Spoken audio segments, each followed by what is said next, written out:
Good evening. Today is Wednesday, June 3rd, and I'm calling this meeting of the Lawrence School Committee to order. This meeting was properly posted in accordance with the requirements of the Massachusetts Open Meeting Law. This meeting is hybrid. We are in person at this time at the South Lawrence East at 165 Crawford Street, Lawrence, Mass. 01843, and is available via the YouTube, Lawrence Public Schools YouTube channel. Secretary, can you please call the roll? Chair Major Brian De Peña, Present. noted as present. Vice Chair Ramirez, Present. noted as present. Clerk Jonathan Guzman, Present. noted as present. Committee Member Quingonel, Present. noted as present. Committee Member Donna Bertolino, Present. noted as present. Committee Member Jesus Uriel, Present. noted as present. Committee Member Michael Armano, Present. noted as present. Quorum established. Did we get Quinn? Committeeman, no, okay, perfect. Committeeman, can you hear us? Yes, I can hear you fine. Thank you. Great, thank you. At this time, if you're able to do so, please rise for the Pledge of Allegiance. I pledge allegiance to the flag of the United States of America and to the republic for which it stands, one nation, under God, indivisible, with liberty and justice for all.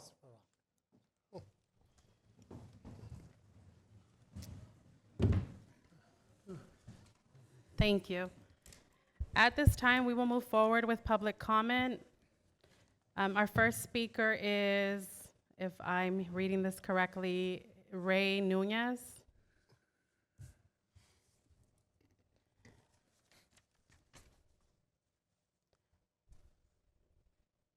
If you can state your name and address for the record, and you will have 3 minutes to speak.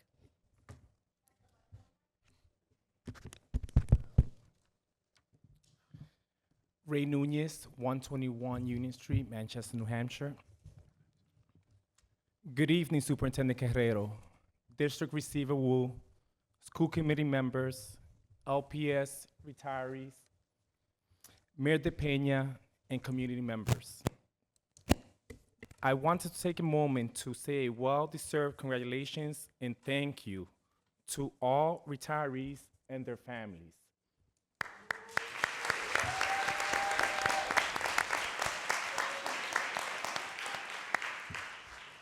Also, I would like to publicly congratulate Ms. Cruz, Ms. Ethel Cruz, and send her off with my words of gratitude.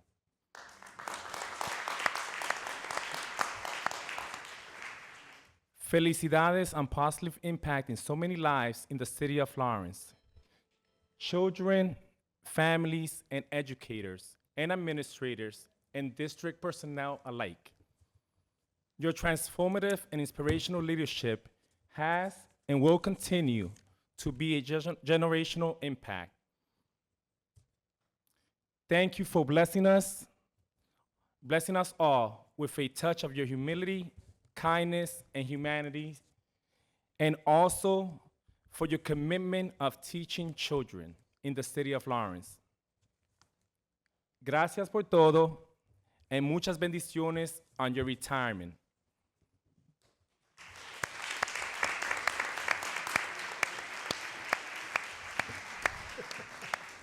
Next speaker, H. Mali.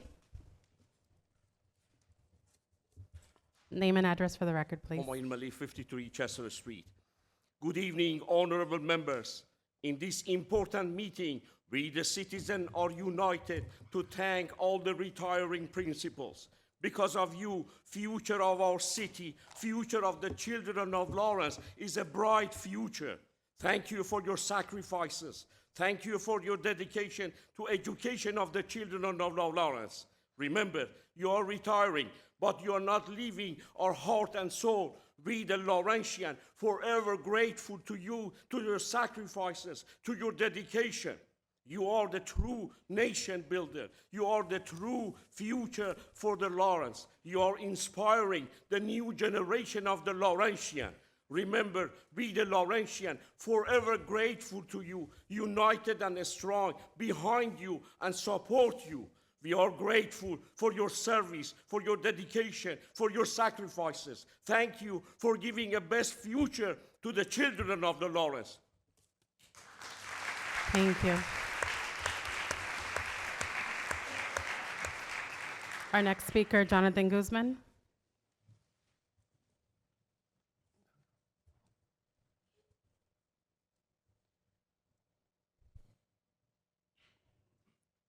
Name and address for the record, please.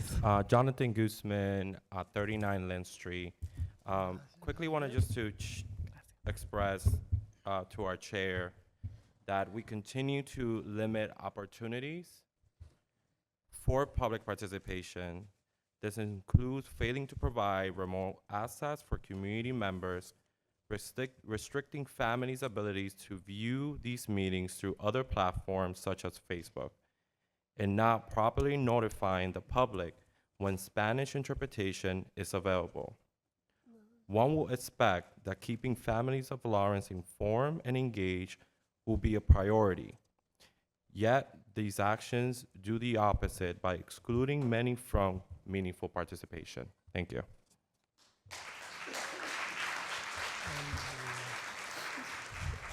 Thank you. These names will be submitted for the record. At this time, I would like to approve minutes from our meeting on May 6th and May 14th. Do I have a motion? So move. Second. Secretary, can you please call the roll? Committee Member Gonell. Committee Member Gonell. Quinn Gonell. Committee Member Donna Bertolino. Yes. Committee Member Jesus Uriel. Yes. Committee Member Michael Armano. Yes. Vice Chair Ramirez. Yes. Chair Mayor Brian De Peña. Yes. Clerk Jonathan Guzman. Yes. Minutes approved. Okay, thank you. At this time, I will entertain a motion to move item noted as Lawrence Public Schools staff recognition up to the top of the agenda. So move. Second. Secretary, can you please call the roll? Committee Member Quinn Gonell. Yes. Committee Member Donna Bertolino. Yes. Committee Member Jesus Uriel. Yes. Committee Member Michael Armano. Yes. Vice Chair Ramirez. Yes. Clerk Jonathan Guzman. Yes. Chair Mayor De Peña. Yes. Great, thank you. Approved. So at this time, I will hand it over to the school department, to Receiver Wu, Superintendent Maria Cruz. First off, what I want to say is congratulations to you all for your retirement and your dedication and time to Lawrence Public Schools. As a mother that is as a mother of a child who's receiving their education through our school system, I just want to say thank you for your efforts and for your dedication. Committeeman Guzman. Thank you, Madam Chair, Madam Vice Chair. Tonight is what has turned out to be our favorite night of school committees that started last year with a tradition of recognizing the dedicated staff that have served Lawrence Public Schools for many years, of which our families and children have enjoyed. This year is no different. We have 34 retirees. I don't know if all of them are here. How we would like to proceed with this is that I'm going to ask all school board members, followed by Receiver Wu, to please stand in front of the table. So as Maria Cruz calls out each retiree's name, they will come up to the stage, receive their recognition from all of you, and proceed down to the end where Ms. Jenny, our secretary, will hand them their certificate of appreciation. Can we do that? Yes. We can show them that we can do this. Yes, we can do this. All right.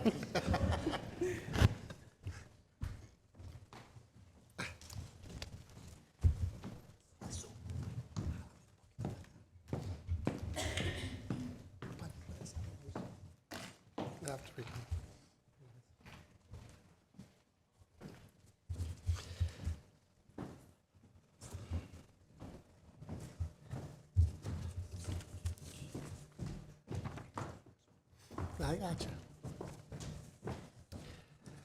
We're going to begin this evening, first and foremost, in recognizing one of our retirees. In loving memory of Heather Abreu, today we pause to honor and remember Heather Abreu, whose dedication to Lawrence Public Schools spanned more than 34 years. Heather began her career with the district in 1991 and faithfully served the Lawrence community throughout her career. Although retired in December of 2025, her passing on May 17, 2026, left a profound void in our school community. Heather will be remembered for her commitment, kindness, professionalism, and the lasting impact she made on students, families, and colleagues. As her husband accepts this recognition on her behalf, Lawrence Public Schools extends its deepest condolences and heartfelt gratitude to her family. We are forever grateful for Heather's years of dedicated service. At this time, we respectfully invite everyone to observe a moment of silence in memory of Heather Abreu.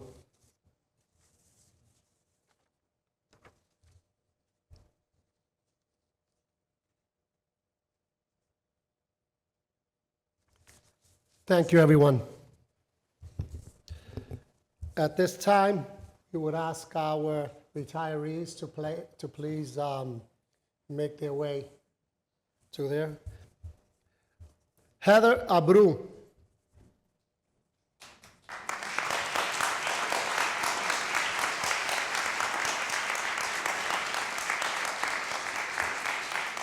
Career history.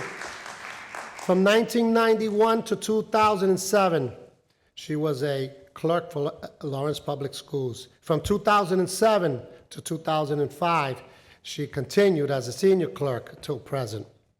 Today, we proudly recognize Heather Abreu for 34 years of dedicated service to Lawrence Public Schools.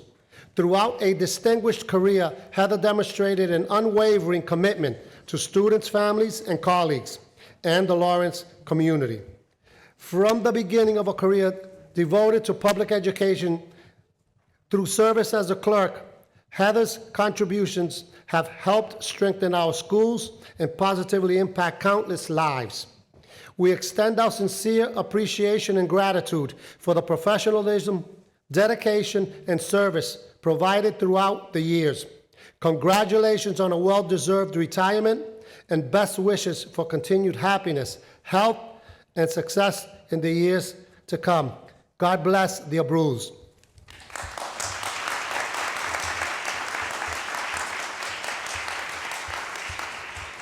I turn over the recognitions to Ms. Maria Cruz. Thank you, Superintendent. Welcome to our retirees, their honored guests. We are excited to celebrate you with our school committee and our viewing public. My name is Maria Cruz, Chief of Staff for Superintendent Carrero, and I'm so pleased to start your celebration and wish you all the best in your future endeavors. Our first person of recognition is Lucia Hernandez.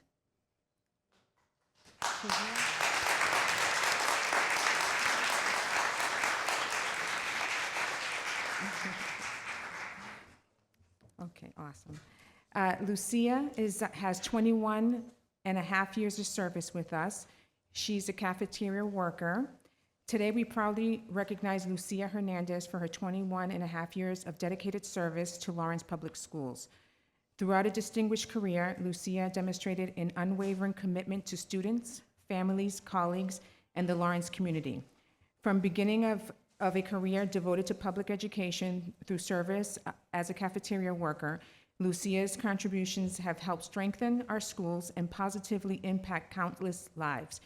We extend our sincere appreciation and gratitude for the professionalism, dedication, and service provided throughout the years. Congratulations on a well-deserved retirement and best wishes for continued happiness, health, and success in the years ahead. Congratulations.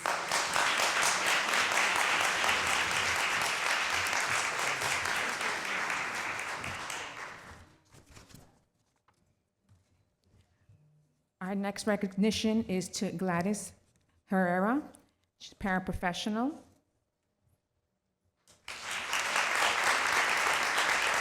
Today, we proudly recognize Gladys Herrera for 21 years of dedicated service to Lawrence Public Schools. Throughout a distinguished career, Gladys demonstrated an unwavering commitment to students, families, colleagues, and the Lawrence community. From the beginning of her career devoted to public education through service as a paraprofessional, Gladys's contributions have helped strengthen our schools and positively impact countless lives. We extend our sincere appreciation and gratitude for the professionalism, dedication, and service provided throughout the years. Congratulations on a well-deserved retirement and best wishes for continued happiness, health, and success in the years ahead.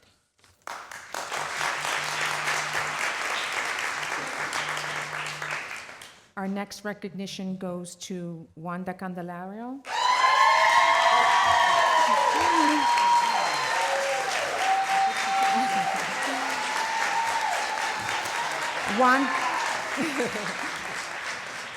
Wow, that's wonderful.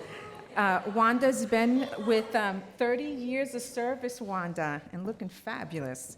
Today, we proudly recognize Wanda Calendario for 30 years of dedicated service to Lawrence Public Schools. Throughout a distinguished career, Wanda demonstrated an unwavering commitment to students, families, colleagues, and the Lawrence community. From the beginning of her career devoted to public education through service as a paraprofessional, Wanda's contributions have helped strengthen our schools and positively impact countless lives. We extend our sincere appreciation and gratitude for the professionalism, dedication, and service provided throughout the years. Congratulations on a well-deserved retirement and best wishes for continued happiness, health, and success in the years ahead.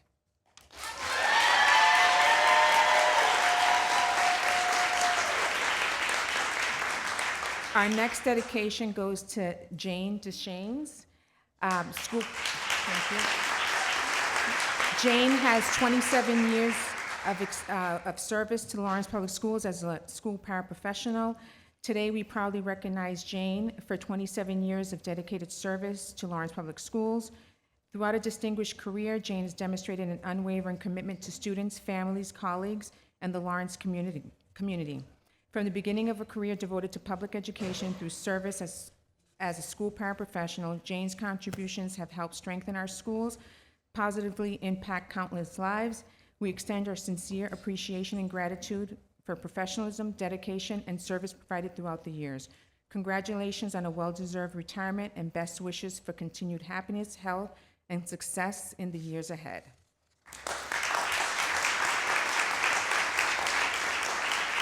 Our next retiree is Jelcy Lopez.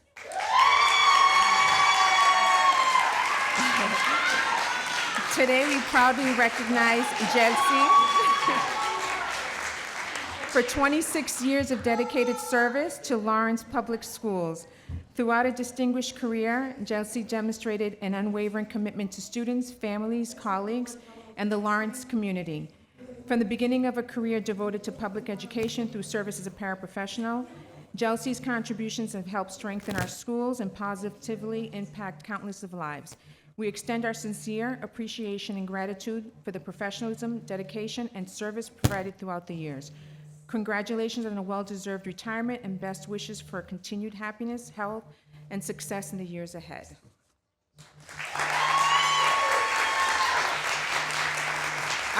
Our next retiree is Migdalia Pomales.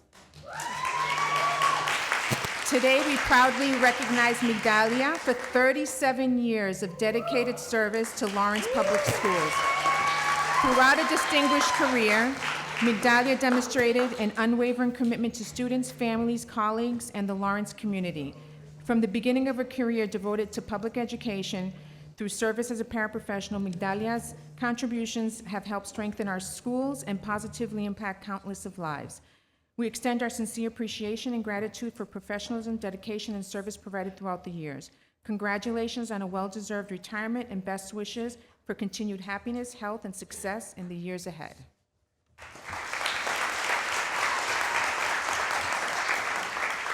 Our next retiree is Felix Garcia. Today, we proudly recognize Felix Garcia for 23 years of dedicated service to Lawrence Public Schools. Throughout his distinguished career, Felix demonstrated an unwavering commitment to students, families, colleagues, and the Lawrence community. From the beginning of his career devoted to public education through his service as a custodian, Felix's contributions have helped strengthen our schools and positively impact countless lives. We extend our sincere appreciation and gratitude for the professionalism, dedication, and service provided through the years. Congratulations on a well-deserved retirement and best wishes for continued happiness, health, success in the years ahead.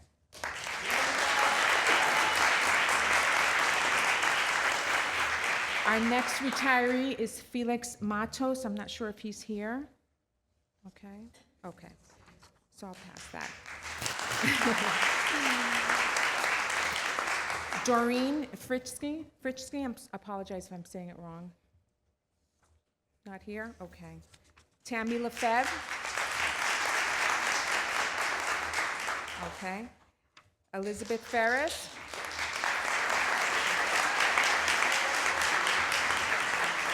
Today, we proudly recognize Elizabeth Ferris, for 22 years of dedicated service to Lawrence Public Schools.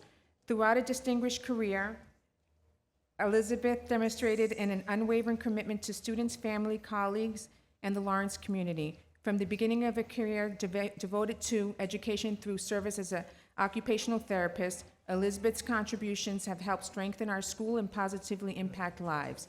We extend our sincere appreciation and gratitude for the professionalism, dedication, and service provided throughout the years. Congratulations on a well-deserved retirement, and best wishes for continued happiness, health, and success in the years ahead.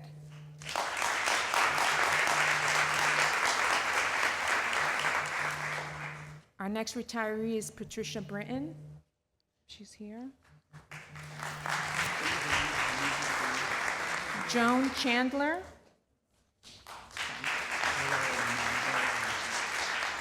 Heidi DeLuca. No? Okay. Janet Fisher. Today, we proudly recognize Janet for 18 and a half years of dedicated service to Lawrence Public Schools. Throughout a distinguished career, Janet demonstrated an unwavering commitment to students, families, colleagues, and the Lawrence community. From the beginning of a career devoted to public education through service as a teacher, Janet's contributions have helped strengthen our schools and positively impact countless lives. We extend our sincere appreciation and gratitude for the professionalism, dedication, and service provided throughout the years. Congratulations on a well-deserved retirement, and best wishes for continued happiness, health, and success in the years ahead. Our next retiree is Mary Guerrero. Today, we proudly recognize Mary Guerrero for 31 and a half years of dedicated service to Lawrence Public Schools.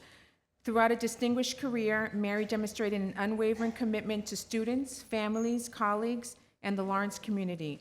From the beginning of a career devoted to public education through service as a teacher, Mary's contributions have helped strengthen our schools and positively impact countless lives.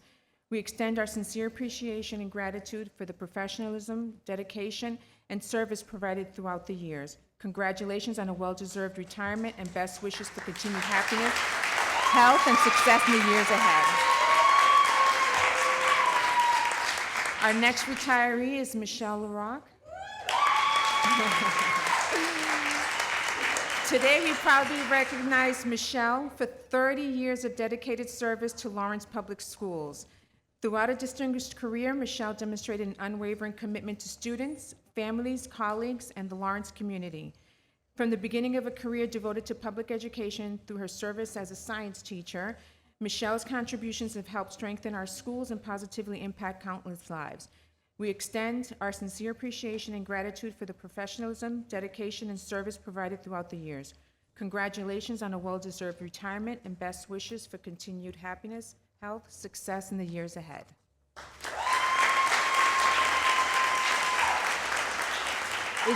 Our next retiree is Julie O'Donnell. Not here today. Not here. Our next retiree is Maureen Santiago. Today, we proudly recognize Maureen for 31 years of dedicated service to Lawrence Public Schools. Throughout a distinguished career, Maureen demonstrated an unwavering commitment to students, families, colleagues, and the Lawrence community. From the beginning of a career devoted to public education through service as a teacher, Maureen's contributions have helped strengthen our schools and positively impact countless lives. We extend our sincere appreciation and gratitude for the professionalism, dedication, and service provided throughout the years. Congratulations on a well-deserved retirement and best wishes for continued happiness, health, success in the years ahead.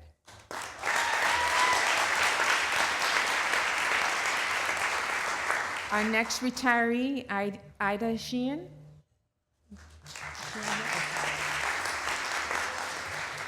Okay, our next retiree is Robert Kerr. So, Bob's career history. He started in 1994 as a social worker, in 2011 as an assistant principal, and 2014 to present as a principal. Today, we proudly recognize Bob for 32 years of dedicated service to Lawrence Public Schools. Throughout a distinguished career, Bob has demonstrated an unwavering commitment to students, families, colleagues, and the Lawrence community. From the beginning of a career devoted to public education through service as a principal and many other roles, Bob's contributions have helped strengthen our school and positively impact countless lives. We extend our sincere appreciation and gratitude for the professionalism, dedication, and service provided throughout the years. Congratulations on a well-deserved retirement. Best wishes for continued happiness, health, success in the years ahead. Our next retiree is Ethel Cruz. Ethel started with us. Ethel started with us in 1988 as a teacher. She moved up to AP in 2007. 2013 became a principal, and now she's present role as Director of Diversification, Recruitment, and Development. Ethel has 37 years of dedicated service to Lawrence Public Schools. Through a distinguished career, Ethel's demonstrated an unwavering commitment to students, families, colleagues, and the Lawrence community. From the beginning of the school year devoted to public education through her service in many roles, Ethel's contributions have helped strengthen our schools, positively impact countless lives. We extend our sincere appreciation and gratitude for the professionalism, dedication, and service provided throughout the years. Congratulations on a well-deserved retirement and best wishes for continued happiness, health, and success through the years. Our next retiree is Ada Ramos. Dr. Ramos. Ada started with us in 1994 as a long-term substitute, then in 1994 as a teacher, in 2005 as an assistant principal, and then from 2013 to present as a principal. We're recognizing Ada today for 32 years of dedicated service to Lawrence Public Schools. Throughout a distinguished career, Ada demonstrated an unwavering commitment to students, families, colleagues, and the Lawrence community. From the beginning of her career devoted to public education through service as a principal, Ada's contributions have helped strengthen our schools, positively impact countless lives.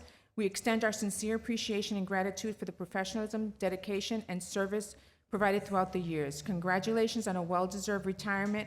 Best wishes for continued happiness, health, success in the years ahead.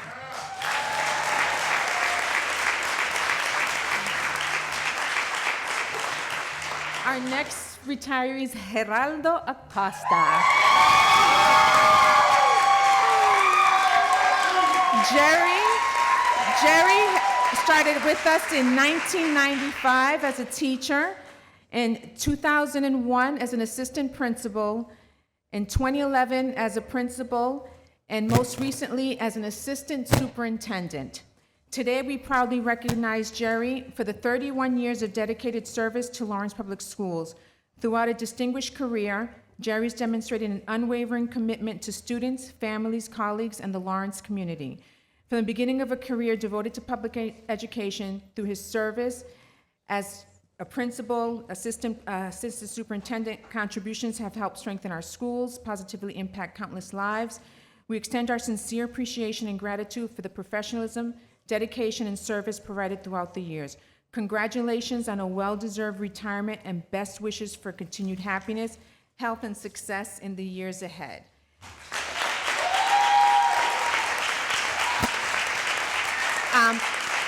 Before we start with the pictures, we have a couple of certificates from Mayor DePena, and then also from our senator as well. So I don't know how we're going to do those, but.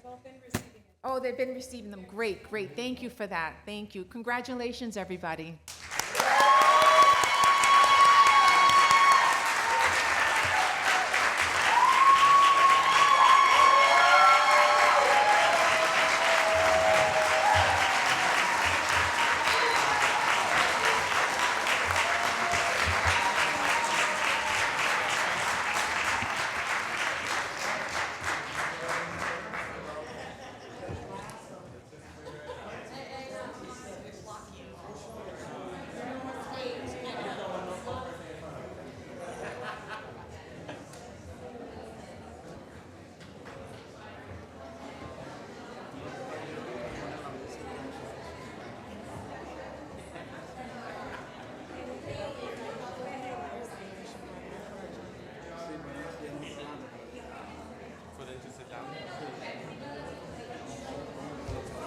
Toma, yo te la paso.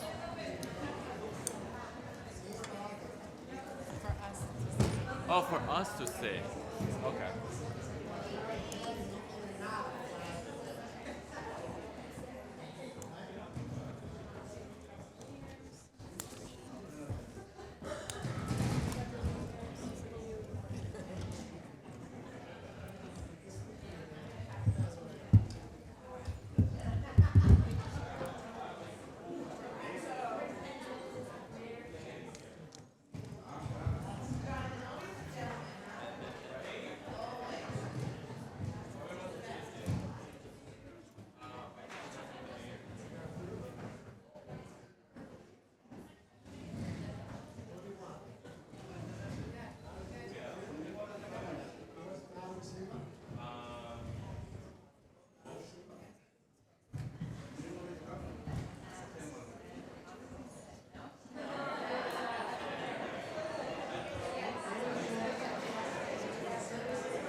I'll entertain a motion to recess.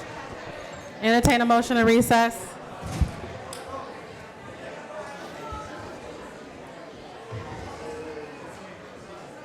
Yeah. Second. I'll entertain a motion to recess. Motion to recess. Can I get a second? I second. There is a second by Jonathan and Second. Committeewoman Donna Bertolino. Can you call the roll? Nice try. Committeeman Quinn Gonell. Committee Member Donna Bertolino. Yes. Committee Member Jesus Uriel. Yes. Committee Member Michael Armano. Yes. Committee Clerk Jonathan Guzman. Yes. Vice Chair Ramirez. Yes. Chair Mayor Brian De Peña. Yes.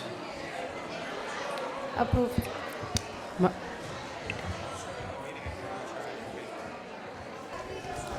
I will entertain a motion to come out of recess. So moved. Can I get a second? Second. Secretary, can you please call the roll? Committee Member Quinn Gonell. I'm sorry. Committee Member Quinn Gonell. Present. I'm sorry, I know. saying yes or present, I'm not sure. The motion is to come out of break. Yes. Committee Member Donna Bertolino. Yes. Committee Member Jesus Uriel. Yes. Committee Member Michael Armano. Yes. Clerk Jonathan Guzman. Yes. Vice Chair Jessica Ramirez. Yes. Chair Mary Brian De Peña. Noted absent. Motion carries. Great. If I can have silence in the room, please. Madam Vice Chair, Superintendent? thank you. Just in closing recognition of our retirees. Collectively, the Lawrence Public Schools class of 2026 retirees represents 874 years of dedicated service to Lawrence Public Schools. Their commitment to education, student achievement, and community has left an enduring legacy throughout our district. We thank each retiree for their contributions and wish them joy, fulfillment, and new adventures in retirement. Thank you. Thank you. Madam Chair, Committeeman Guzman? I also want to congratulate to all staff on your years of commitment to this district, to our families and to our students, and for always supporting one another. I want to take a moment to recognize someone who had a profound impact on my life. As a student, he made sure I didn't get left behind. He saw my potential and helped shape the person that I am today. Even when I was difficult, he never gave up on me. I have also seen him face challenges and be treated unfairly by this system, yet he chose to stay and continue serving our students. I am grateful that so many students now have the opportunity to experience his leadership. So I want to thank Geraldo Acosta for supporting me and many students throughout his years and commitment in the district. Many of the ones that are retiring today have fought and gone through their work in the district, and I thank them again from the bottom of my heart for your endless support. This is not a goodbye. I hope that this is a simple see you later, because I know now more than ever that you will continue to do what is right for our students. So as you retire, we hope that you come and be a substitute or do something within our district. Thank you. Madam Chair, Committeeman Normano? just from the perspective of a parent having a oldest child who's now graduating as a senior at Lawrence High School, I just want to say, as I see retirees and as I sit here still with the staff at the schools, everybody in this room, from top to bottom, a sincere thanks and congratulations to these retirees. There's so much dedication, so much love that goes into the students from every staff member. And I'm seeing that more and more as I see the closing of a chapter with my oldest son. So a heartfelt, on behalf of all the parents out there, especially the parents of seniors, a heartfelt thanks to all staff members and especially the retirees that we just acknowledged tonight.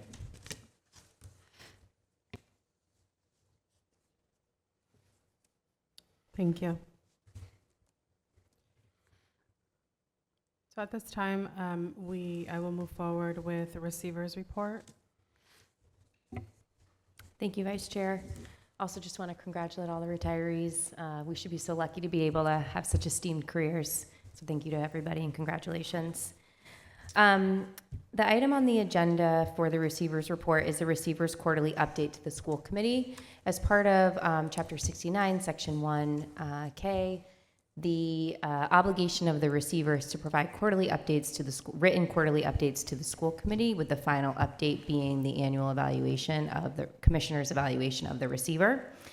And so when we established the Lawrence Alliance for Education as the receiver and established the role of the superintendent, the authority to provide the quarterly updates was delegated to the role of the superintendent, as the updates are reflective of the implementation of the turnaround plan. So for tonight's quarterly update, we have members of the school department prepared for to be able to walk through various aspects related to this quarter. And going forward, now that we have established regular cadence of meetings, quarterly updates will come in the form of these meetings in which the school department will be able to present. It's also listed in your capacity building plan. So this will be our spring update to you all, and I look forward to coming back with you in the fall and in the winter and in the spring next year as well. So in front of you, what you have and right on the screen is just first some general aspects of some of the reports that I will present, and then I will hand it to the superintendent. So as you all are well aware, here are some items related to the school committee capacity building actions that we've taken to date, and then future actions with regard to the training implementation of the capacity building plan. I know you all will be discussing your governing body rules upcoming, and then engaging in some additional training with MASC, and your ongoing coaching with effective school boards. As also part of this, the superintendent and I are engaging in an evaluation process, with the superintendent engaging in a 2-year evaluation cycle. Goals were established this winter when I came on board as receiver. A formative assessment will occur in the fall, and with a final assessment happening at the end of next school year.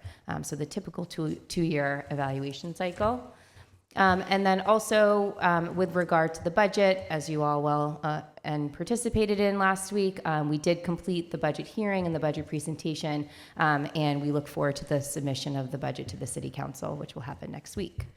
So now I will turn it over to the superintendent and the superintendent's team, who are here to provide some more detailed updates about the implementation of the turnaround plan. Superintendent? Thank you, Madam Receiver. Madam Vice Chair, through you and members of the school committee, we're going to take you through a series of different slides and presentations of topics that were measured upon on the district, and we report regularly to the school board at given times. Our first presentation is regarding chronic absenteeism. I don't know if all of you have had the opportunity. Now, last year, the Lawrence Public Schools was highlighted in the Boston Globe for our efforts to reduce chronic absenteeism. But I'm not going to steal any of the thunder from my staff. So with us this evening is, to start us off on chronic absenteeism, is Marianela de la Cruz. She's going to report at you on activities and where we're at with chronic absenteeism from kindergarten through 8th grade. Marianela? Thank you, and good evening, Receiver Wu, School Committee, and Superintendent. My name is Marianela de la Cruz, and I'm one of the Partnership Directors for the Family Resource Center that oversees K through 8 attendance supports. Joining me as well as Victor Caravaggio, he's the head of school, who will tap into a little bit of what the high school looks like. So tonight we'll provide a little overview on the chronic absenteeism trends, highlight progress made throughout the school year, and share some of the strategies the district has implemented. So the first slide, as you can tell, there has been, remains, obviously, absenteeism remains one of the district priorities because we know students must be present. I'm pleased to report that we have seen improvement in both chronic absenteeism and severe chronic absenteeism this year. Our current active student data shows chronic absenteeism decreasing from 23.3 to 20, and severe, more than 20, 7.3 to 6.3. While this progress is encouraging, it still represents 2,680 students, as you can tell. The data tells us that we are moving in the right direction, but also reminds us that attendance continues to require a district-wide focus. And as of the past numbers that we ran, we were at 91.8. Last year, around this time, we were at 91.3%. Can I ask you a question, Madam Chair? Or are we going to Sure. have questions throughout the presentation? Or Let's go through our portion and then we can open it up for questions. You want me to keep going? Go ahead. Okay. While the district-wide progress is important, it's equally important to recognize the schools that are leading the work. As you can tell, Abbott is at 95.5, and the Partham is at 95.4, and so on. So they're at reach, at least at 94.8, which are great numbers for the district. And the progress reflects consistent attendance monitoring throughout the year, proactive outreach, strong partnership with families, and strengthened school-based attendance supports. The progress we've seen district-wide is a result of the intentional strategies and collaboration that we have had. With that, I will leave Victor for the Lawrence High School. Thank you, Marianela, for the space. Receiver Wu, thank you for the space and time. School committee members, thank you again for this opportunity to present on high school attendance. Promising news when it comes to the high school. We have maintained a steady daily attendance of over 90%. Some few years back, we were wondering where are our high schoolers? Are they attending school? We couldn't locate them. Now we're in a place in which now we're enjoying over 90% of consistent attendance for more than 2 years in a row, which is very exciting. And that's something to truly celebrate. When you look into the average absences in comparison to last year and this year, we went from 16.1 to about 10.2. So you see a difference of about 6 days on average across the board when it comes to all students making it to school. And the chronically absent component of 20% or more, which is a subset of population that we wanted to focus on, as you can tell, it has increased slightly by about 0.5%. And part of it is whenever it gets to holidays and whatnot, we continue to work with our families and our students just to ensure that they stay in school. But that number has been drastically reduced. A few years ago, if I go back to the data, we're looking at that number looking like 30 to 40%. When it comes to chronic absenteeism, my colleague here was referring to systems. And it's important to note that there is true collaboration between the FRC and the high school. And so our attendance officers work together to ensure that across the board there's a through line in terms of how we're approaching students that are chronically absent. There's a series of teams that are built across grade levels and across academies to support these efforts. That includes counselors, teachers, includes the deans, and also our attendance officers, which includes the courts as another layer of support for students. The family, community, and partnership component is essential here in Lawrence. And so particularly at the high school level, we have deepened our relationship with employers. A lot of students used to miss school because they wanted more hours, because they needed to support their families. And so now in conversations with employers, we have created the type of relationship in which they are able to provide more working opportunities for students without them having to miss school. And that was one of the huge transitions that we have made. And so we have ensured to build that partnership and stay in constant communication with our community partners and employers. And the district alignment piece, again, because we're working together, because we're in sync, because we're in tune, there's that through line now, K through 12, that is showing promising results, as you can see. And again, chronic absenteeism is not born in high schoolers when they make it to 9th grade. This is a habit that is developed for years. And so tackling it as a team and really following through has really yielded results. Any questions? I think we can open it up for questions. Committeeman Guzman, did you have a question?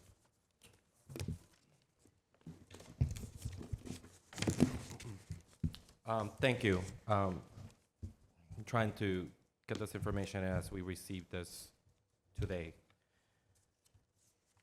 I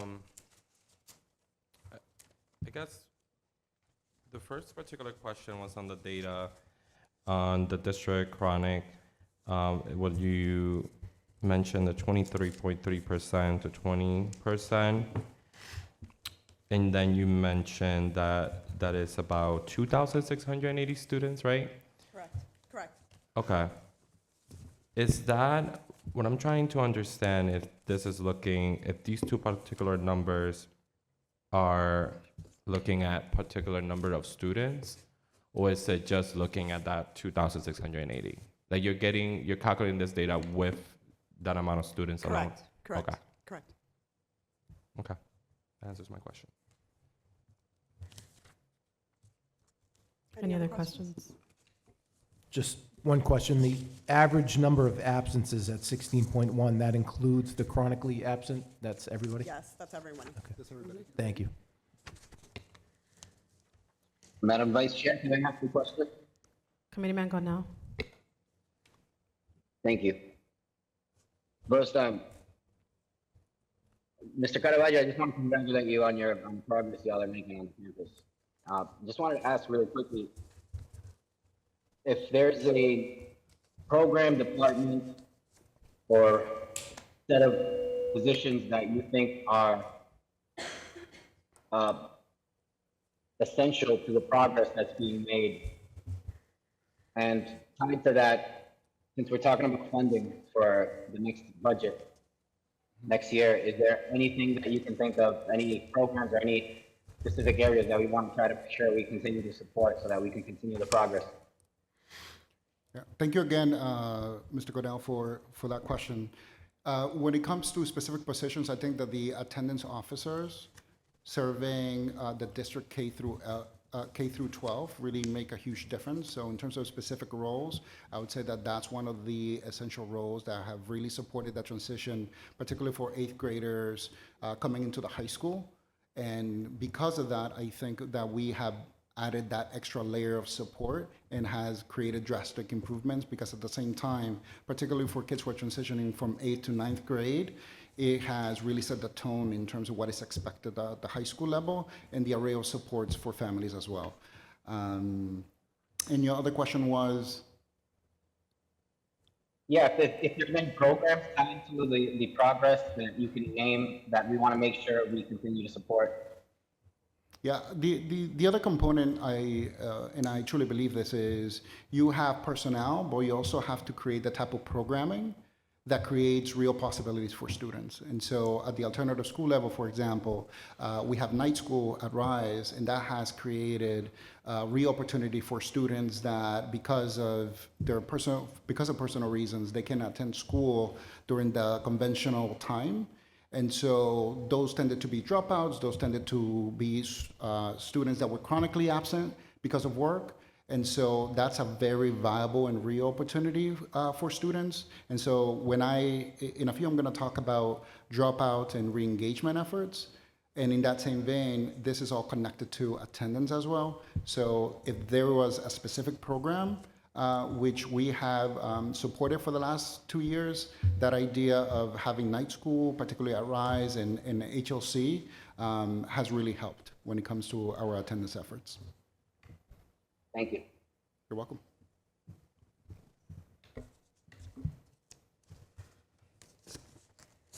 Any other questions? Madam Chair. Committeeman Guzman. I'm trying to get this information, and I see that the CFO is here. Hopefully he can get this information quicker than I can on this book. I was trying to figure out the appropriated budget that has been given to FRC. And hopefully I just wanna see how much we're investing in that particular department that is collaborating with the high school on, I believe it looks like multiple areas. And then what I do notice is that we have before us who is doing good when it comes to attendance, but I don't see who's who needs support, right?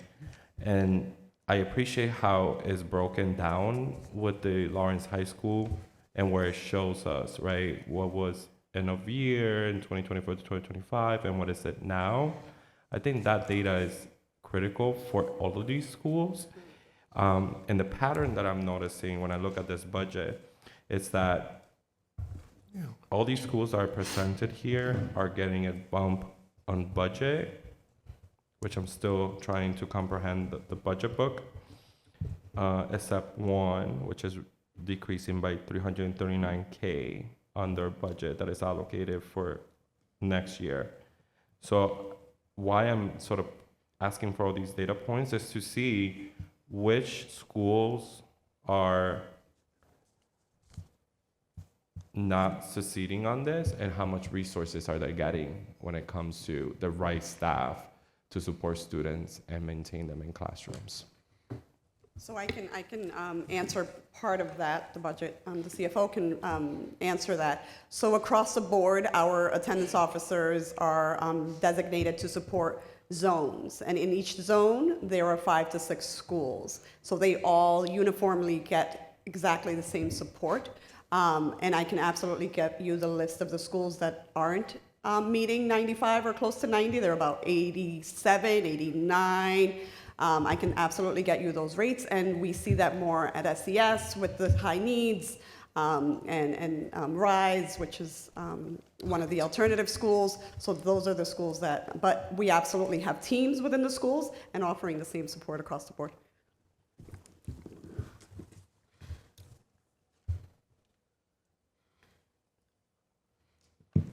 Good evening.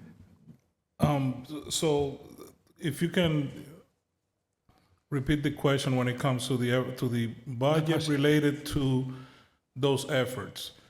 I would ask Ms. Marianella, I believe, I'm almost certain that we're not, when it comes to attendance officers, that's not a position that is being cut or under budgeted or anything like that.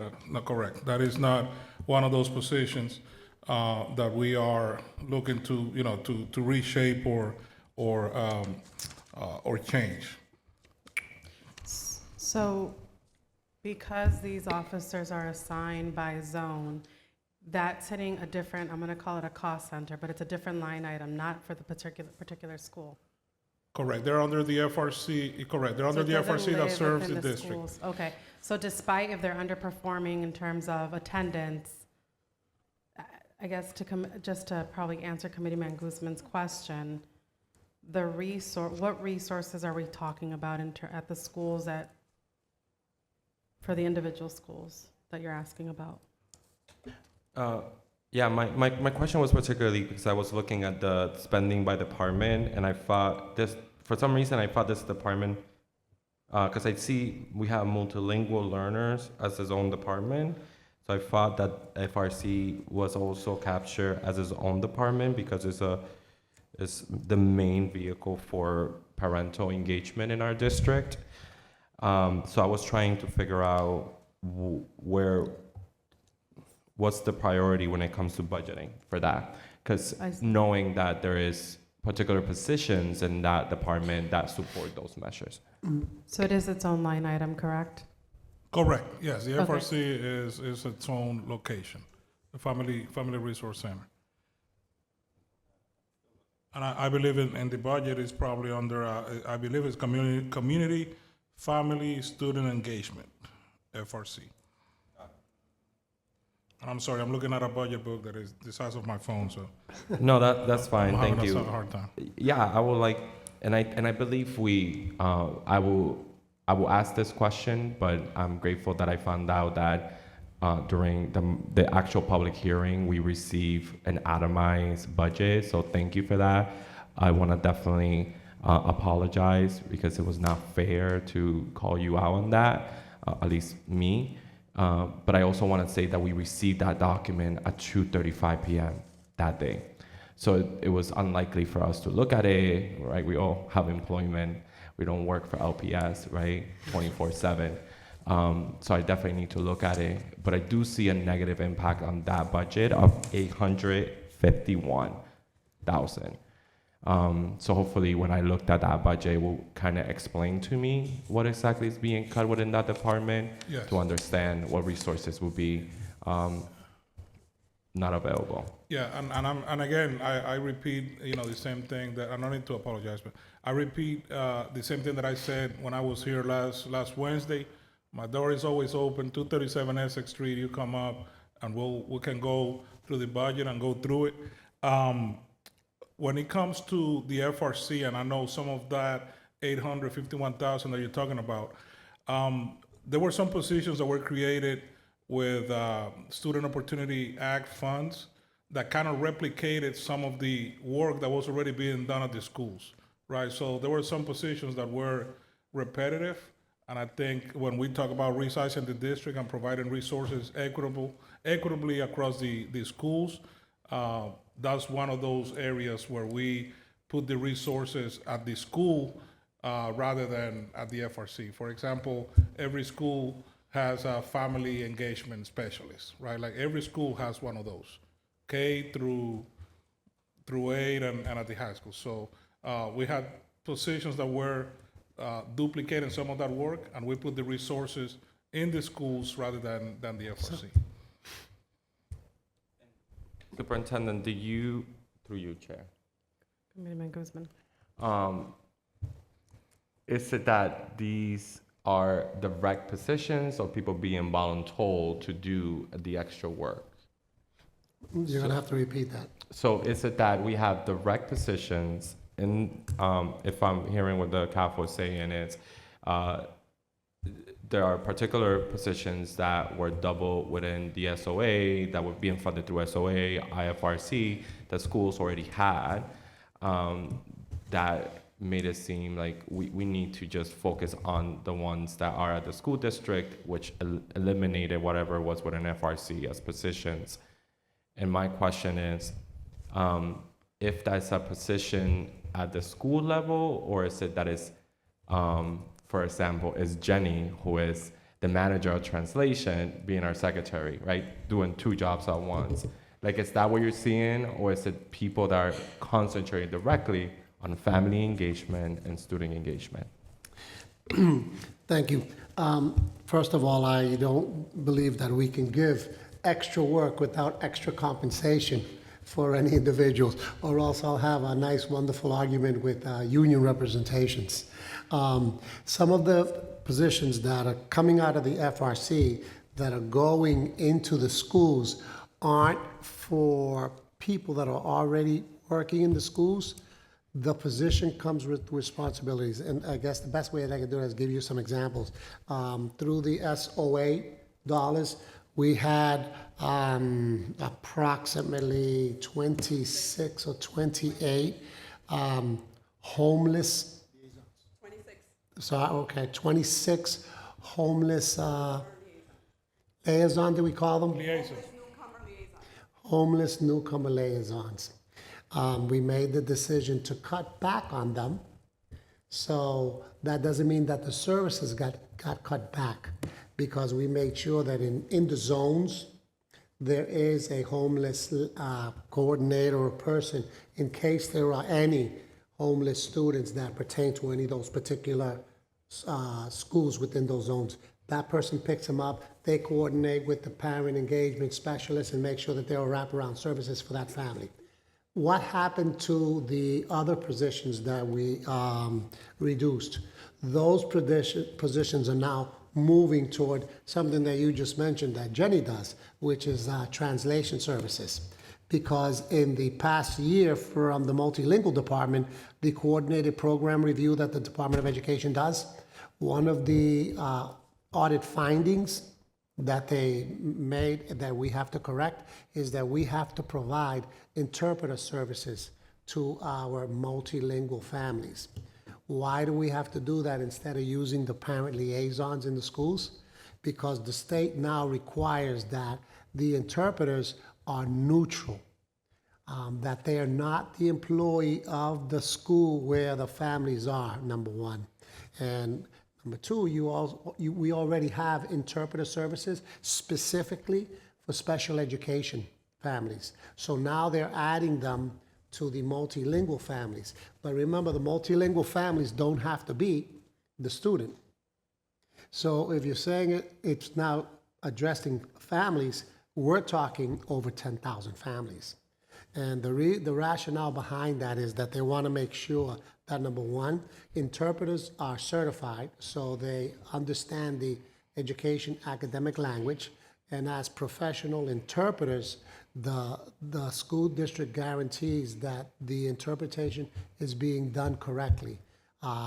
What they have explained before, when we tried to use interpreters that weren't certified, they felt that a person that doesn't have that certification of understanding how to interpret, they change words, they can influence outcomes from the translation from the principal, especially if there's a relationship there. So those things, they now, through the department, guarantee by making sure that all school districts have certified interpreters. Those positions that we reduced as homeless coordinators or individuals move over so we can expand interpreter services that include special ed and multilingual. If I may say, Superintendent, we have homeless and newcomers liaisons that are assigned to the FRC. Yes, So we correct. have three groups that you would say affect or positively affect attendance. We have the homeless and newcomers liaisons, we have our attendance officers, and we have our family engagement specialists that are in each one of the schools. So those are the three groups of folks that we have deployed across the district to make sure that the results that are being highlighted here by Ms. De La Cruz and Mr. Caraballo happen.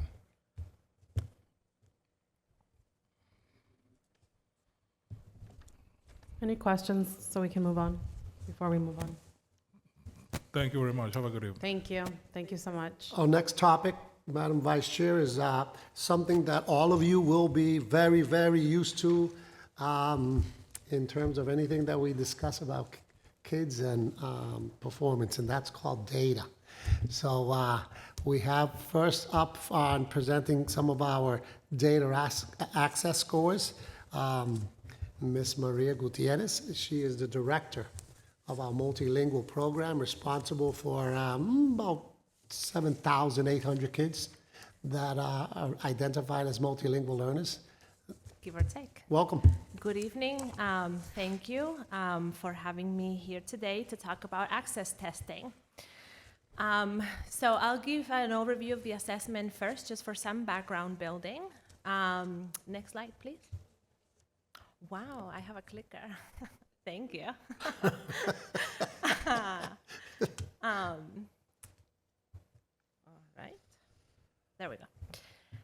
So Access for ELS is an annual English language proficiency assessment that all students designated as English learner in the state need to take every year. It measures English language skills in 4 domains: reading, writing, listening, and speaking. This year, the assessment window opened January 5th and closed February 27th. We tested 5,348 students across grades K through 12 in the district. Access report scores on a scale from 1 to 6, where 1 is very beginning proficiency and 6 is near native fluency. The test report scores in each domain, as well as a literacy score that combines reading and writing skills, and an overall score. This year, we have seen slight increases in the average score in listening and reading. These are the receptive domains. The test measures how students receive and process information, either by listening or by reading. Focal points for the district continue to be the productive domains, speaking and writing.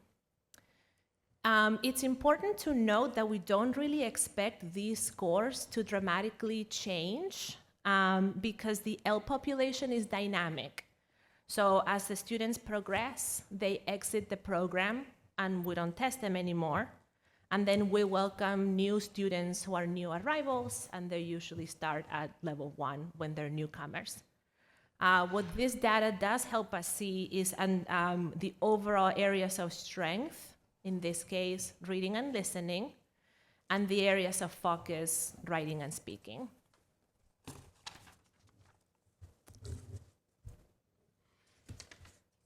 So when we look at access results, we studied two indicators of achievement. One is whether students are meeting their individual benchmarks. So unlike the MCAS, there is no set score that all students in a specific grade level should be achieving. Students can arrive as newcomers in grade 1 or in grade 11. So instead, we look at individual growth, how much a student has progressed in 1 year when it comes to their English language skills. So after a student first takes access, the Department of Education calculates an individual target for the following year.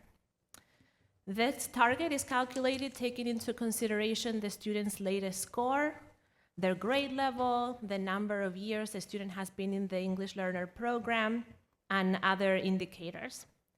If the student reaches the score or higher, they're considered to have made progress. And if not, then the student did not make progress. It's a binary, not a scale. DESI also sets a percentage target for each school and the district for how many students meet their progress target every year. This is part of the school accountability system. The other indicator that we look at for student achievement is how many students reached the scores needed to exit the EL program and become redesignated as former English learners. Ideally, this would happen around year 6. So 6 years after the student first comes to the country, we're hoping that they would know enough English that they can exit the program. Okay, let's look at the making progress indicator a little bit more closely. First, let's look at the district level. So in grades K through 8, 42.3% of students met their progress targets this year. This is up 2.9 percentage points from 39.4% in 2025. Our accountability target that DESI set for Lawrence Public Schools in grades K through 8 was 41%, which means that preliminarily, the final scores will be out in August, but preliminarily we have met the target for K through 8. At the high school level, 14.5% of the students met their target, up 1.6 percentage points from 12.9% in 2025. Our accountability target at the high school level was 14.2%, which means we have also met our district target for high school.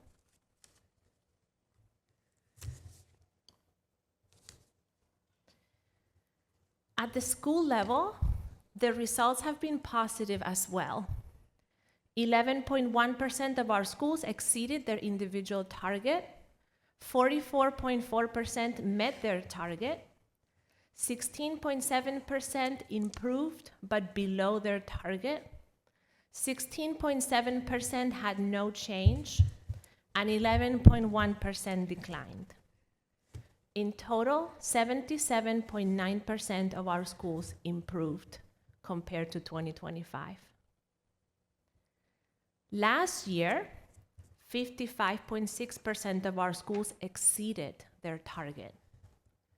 We celebrated, and we're very proud of those schools. This year, the majority of our schools met their target, did not exceed it. This is very good as well. Meeting our targets means sustainable growth for our schools. You can see here a list by school of whether they exceeded their target, met their target, improved below target, had no change, or declined.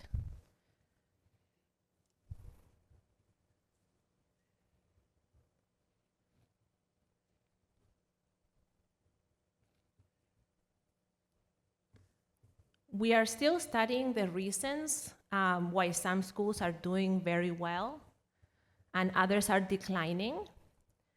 While we do have some theories, some related to internal and some related to external factors, we can't yet really point to any specific causes.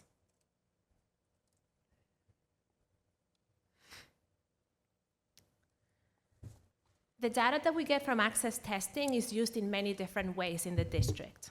For example, these scores inform whether the students attend the newcomer program at LHS or they're enrolled in mainstream classrooms.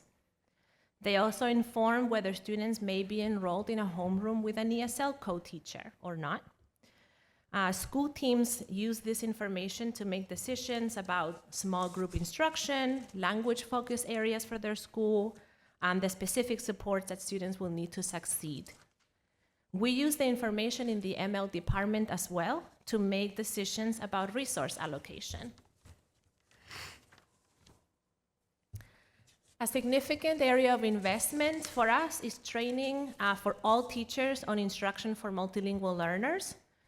I think you heard during the budget meeting, we're embracing the QTEL framework, Quality Teaching for English Learners, that pushes to maintain the rigor for English learners while providing access through quality interactions and a sustained focus on language development. All educators share the responsibility for English learner success, and we want to make sure that everyone has the tools and the training they need to make that possible. The variability in school results, even within grade level bands, has also moved us in the direction of adopting high quality materials for ESL, what's usually known as boxed curriculum. All schools in the district now have high quality instructional materials for ESL, with the majority of them using the same program aligned to grade level and English level standards. This alignment is opening a lot of opportunities for cross-school collaboration that we are very excited about for next year. A key part of high-quality instruction is also high-quality assessment and progress monitoring.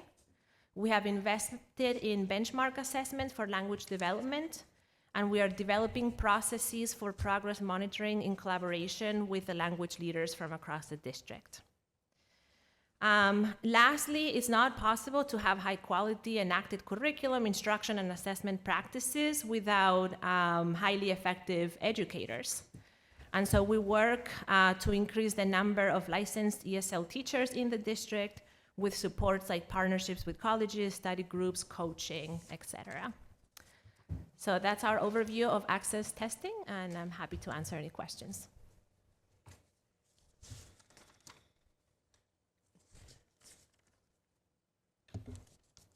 Madam Chair. Committeeman Guzman. Ms. Gutierrez, thank you so much for presenting today and taking time of your day to come down. Can you explain to me or clarify, I see that on the making progress from 2024 to 2025 to 2026, right? You see that by district not in high school, that's K to middle school, I presume, right? K-8, yes. Okay. And then district high school. The percentages, are these the same students taking these tests again and again, or are new students being included in this data as they enter the district? That's a great question. So it's a combination of both. So when a student first enrolls in the district, if the family reports a language other than English, in the enrollment paperwork, they are screened for English language proficiency and then labeled as an English learner or not. Once they're labeled as an English learner, they take this test every year until they meet the exit criteria in the exam, which, if you remember, the scale is 1 through 6, so they have to score a 4.2 overall and a 3.9 in reading and writing to exit the L program. So they'll take the test every year until they meet that score. So it's a combination of students who have taken it. We expect a student to reach this level, proficiency level, within 6 years. So normally students take the test 5 or 6 times. and also new students who come in through kindergarten, and then also just from new arrivals to the country. When the students first take it, the first time, they don't have a target because we don't have any reference. So after they take it once, then they get a target, and for the second year, then they're counted here. So newcomers are not in this percentage. It's students who've been here for at least one assessment year and into the second. Does it include any students that are, so you screen pre-K students as well, correct? Yes. Does this data include pre-K? No. Or they're not included until kindergarten? The test does not start until kindergarten. Okay. So kindergartners don't have an individual progress target because it's the first time they ever take the test. The first time they have this target is when they go into first grade, and then they take the test again in first grade. Then they'll have a target. And just because there's an identification of a second language at home, when it's offered to the parent or suggested to the parent to enter the program, what is the percentage of parents that accept and decline? So being identified as an English learner is not parental choice. It's the district's determination. But it's up to the parent to accept. A parent can opt out of services. Okay, but they cannot opt out of the designation of English learner, nor the testing. So the testing will take place every year until the student meets the exit criteria, even if the family opted out of services. Okay. I have a more direct question, and I'll take it offline with you. Okay. And then of the 11% of students that are declining, and the 16% that improve below target, are there any SPED students in these numbers? So these are the numbers by schools that met their accountability target or not. So 11%, which is actually 2 schools in the district, and if you go to the slide with the list of schools, you can see the 2 schools. Those schools had a target from DESE. Sorry, I know that I said the word target many times, but it gets confusing. So each school, DESE says, okay, in this case, for example, Frost Middle, we think that 35.9% of your English learners that take this test should meet their individual target. And then the students take the test, we get the results back, and then we see how many. And, they say 47.2% of the students should meet the target. The students take the test, actually it's 35.9, and so they did not meet the target. But not only that, we compared to the year before, they went down 6.1 percentage points, so they declined. So this is the accountability system over all the students who are enrolled in this school, including students who are duly identified as special education students. So I guess my question is, of those students that are duly identified, where we're seeing an increase or a decrease is, I know you said that there's no determination as to why we're seeing a decrease in certain schools. Of those students or the decreases, what's the percentage of students that are duly identified? I guess that's my question. That's a great question. I don't have that data point with me right now, but I would be happy to provide it to the committee. Thank you. Chair, and just so you know, students with disabilities who are unable to complete, I think it's 2 domains, at least 2 domains, their scores are then not included in the overall scores. Thank you. Those are for students with severe disabilities who are also identified as English learners. Great, thank you. Sorry, through you, Chair. When you said domain, receiver? Are you talking about like listening, speaking, reading, writing, literacy? Okay. Um, I guess for the target piece, because I was like, I hear target. I'm like, where are these numbers? But I can see that when you give us the table with the breakdown for each school, and this does present every school in the district, correct? Yes. Okay. And the DESI target, 26% making progress, is that what you're referring to when you say this is the target that school needs to meet in order to meet the target, decline, or need improvement? Correct. Okay. So in the accountability, there's the accountability measures include MCAS, attendance, and progress in English language, and a number of other things. The Department of Education sets targets for all those indicators. And then a school can, if they meet the target, they get 3 points, or a number of points. In this case, for English learners, 3 points for meeting their target in the accountability scorecard. If they exceed the target, they get 4 points. If they improve below, they get 2 points. No change, 1 point. Decline, 0 points. So that's how this ties into the accountability targets and the report card for districts. So there's targets for each individual school, and then one for the district or two for the district as a whole, 1 K through 8 and 1 for the high school. And how does the assessment communicate with the MAP assessment? Is there a collaboration between both of them, knowing that you're not testing them on what the MAP test covers?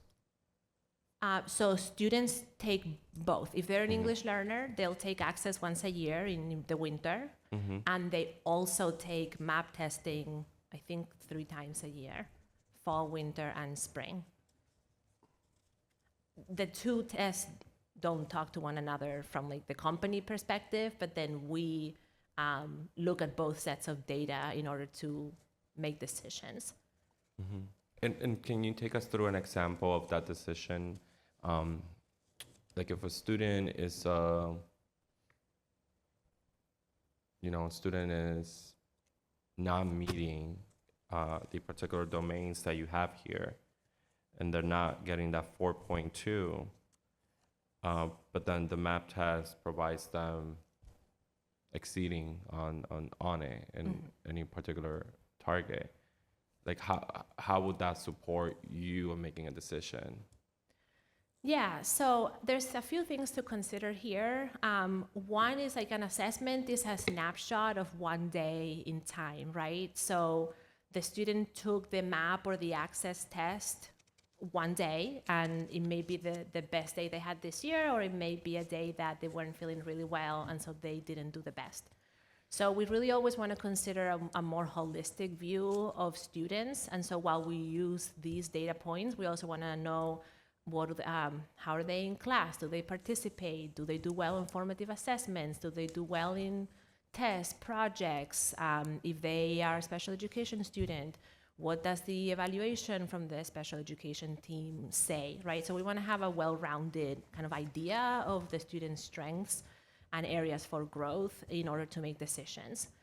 Access doesn't just, even though it says reading, and obviously like it does test like reading, it tests language across content areas. So it tests for students' capacity to understand what goes on in a math class, in a science class, in a social studies class, and even just like everyday instructional language, while MAP is much more tied to just the literacy standards. So it's measuring 2 things, but it can help us make decisions about, well, if the student in MAP tested really high on vocabulary, for example, we know that's an area of growth. If Access comes low on reading, we can discard vocabulary knowledge as the reason why the Access score is low, and we can think about, is it about quantity of reading? Is it about complexity of ideas? Is it about organization, et cetera? And so you can triangulate the data to really pinpoint where the strengths and the areas of growth are. Yeah. Superintendent, I think we can move on. Okay. Thank you Thank so you. much so for your much. time. Thank you, Ms. Gutierrez. Madam Chair, through you to Mr. Guzman. As we bring forth the different assessment tools that we have, we'll get deeper into that and you'll be able to see some of that correlation. But that's an excellent question that you asked. So one of the other questions that we should ask is, how does access play into our MCAS scores? How does that get measured? And how do we then calculate? How do we calculate what the school scores are and what the district scores are? But as we go through these assessments and we bring them on, we'll be able to tie them together and have much more deeper conversation and talk about progress monitoring of students. So thank you for those questions. And obviously, you can see how knowledgeable Ms. Gutierrez is at working with our kids. One last thing that I wanted to mention, Madam Vice Chair, before we move on. When I brought her on up to the microphone, I mentioned that she's responsible for our 7,800, 7,900 students, but she was talking to you about the students tested, which was 53, 48, 5,300. What happened to the rest of them? That's a loaded question for you. I have a good answer. So the number that you reference includes the pre-K students who do not take access testing. So we start identifying students at age 3. So when they first come into pre-K at age 3 or 4, however old, they don't take access testing, and then they start in kindergarten. Also not accounted in that number are the students that take the alternate access. For the students with the most severe cognitive disabilities, it's a different test, and it's not in the accountability, or it's not part of this accountability system, so I didn't want to include it for that. The other thing that we also take care of in the ML department is not just active English learners, but we also oversee the former English learners, as well as our many bilingual students who were English learner and former L at one point, and also our students who are learning Spanish as a second language at the high school and are pursuing the seal by literacy. So we have many students who are bilingual and multilingual in the district. My opinion, the greatest asset of Lawrence Public Schools. And so while not all students take the test, we have thousands and thousands in here who are representing us very well every day. Thank you. Thank you. Let you know a little bit about what she does, huh? All right. Actually, Superintendent and Vice Chair, if you don't mind, just one quick note on that. In the school committee, will be reminded that in the capacity building plan, one of the trainings for the school committee is on L English learners and L services. And so I think this is a good preview for what's to come for a longer session on all of the various aspects related to English learners in the district. Thank you. Thank you. Moving on to graduation and post-secondary. That is by our headmaster, Mr. Victor Caravaggio Anderson. Graduates go in early college. Welcome back. Okay. Exciting times. So, brief reminder, graduation is on Friday, 6 p.m. And it's going to be a little bit hot, but it's not going to rain, so excited about that. We can start with the next slide, please. All right, so on Friday, we're going to have 790 students who are going to be graduating from Lawrence High School. That's very exciting news. We have over 112 that are scheduled to attend summer school, and then we have a second graduation during the summer, which is on August 5th. Part of the preliminary data that we already have is what's going to happen post-graduation. And so the data provided here this is a brief snapshot in terms of the decisions our students are making in terms of their post-secondary trajectories. If you look into the percentages, if you add the 2-year and the 4-year, 67% of our students are electing to attend 2 years or 4-year schools, in addition to about 16% choosing trade schools. What's really exciting about this data is when it comes to the high school progression, these numbers were in the 30 percentile, then we went into the 50, and now we're looking at about 67%. And that's amazing when it comes to our students. That speaks of the support systems, the true collaboration among principals. Again, that alignment component is huge, and the significant partnerships that support our students' process when it comes to applying to schools. The work component, I didn't list it here, but last year we're about 10%. And so that number continues to decrease, which is a good sign as well. When it comes to what schools our kids are attending, our two valedictorians, one is going to be attending Yale, the other one is going to be attending Princeton. We have Tufts, Bentley, Boston College, UMass, Northeastern, we have about 7 or 8, Merrimack College, and many, many more. Again, very exciting opportunities for students, high quality, competitive schools. So that's a great sign in terms of the heights that our students are able to achieve at the high school, and it's testament to the work and collaboration when it comes to the staff and the leadership team. So I'm very excited about this. You can see that there's a work component. The undecided, there's a subset of students who are still deciding what they want to do. So, you know, we're working with them till the last day to help them with that process and support them. I also have to mention the elephant in the room that too often we don't speak of, which is our undocumented population. And there's a subset of that population that is still trying to figure out what they can fit. While community college at this point in time is free, under quotations, right? That's how you need to be at least in the country for at least 3 years in order for you to be eligible for a free education at the community college. And so when it comes to our undocumented students, that's a hard reality that they're facing, but we're doing our best to do capacity building when it comes to trades and other employment opportunities for those students. They deserve that and more. But this is the class of 2026 at a glance. Again, 790 seniors. So a very exciting day on Friday, and a true, again, celebration of just the whole district overall. Any questions about this particular slide or some of the stats?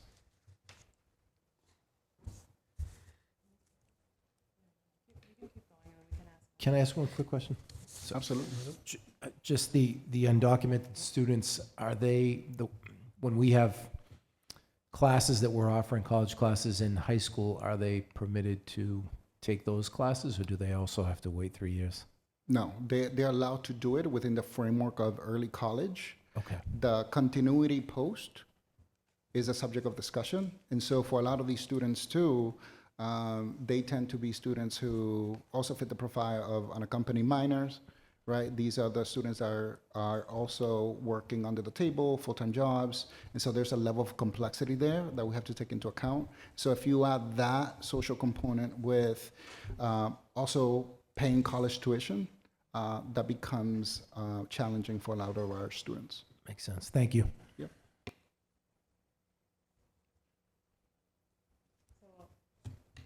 I'll just say we can wait for the rest of the questions at the end of your presentation so that you can Sure. keep going.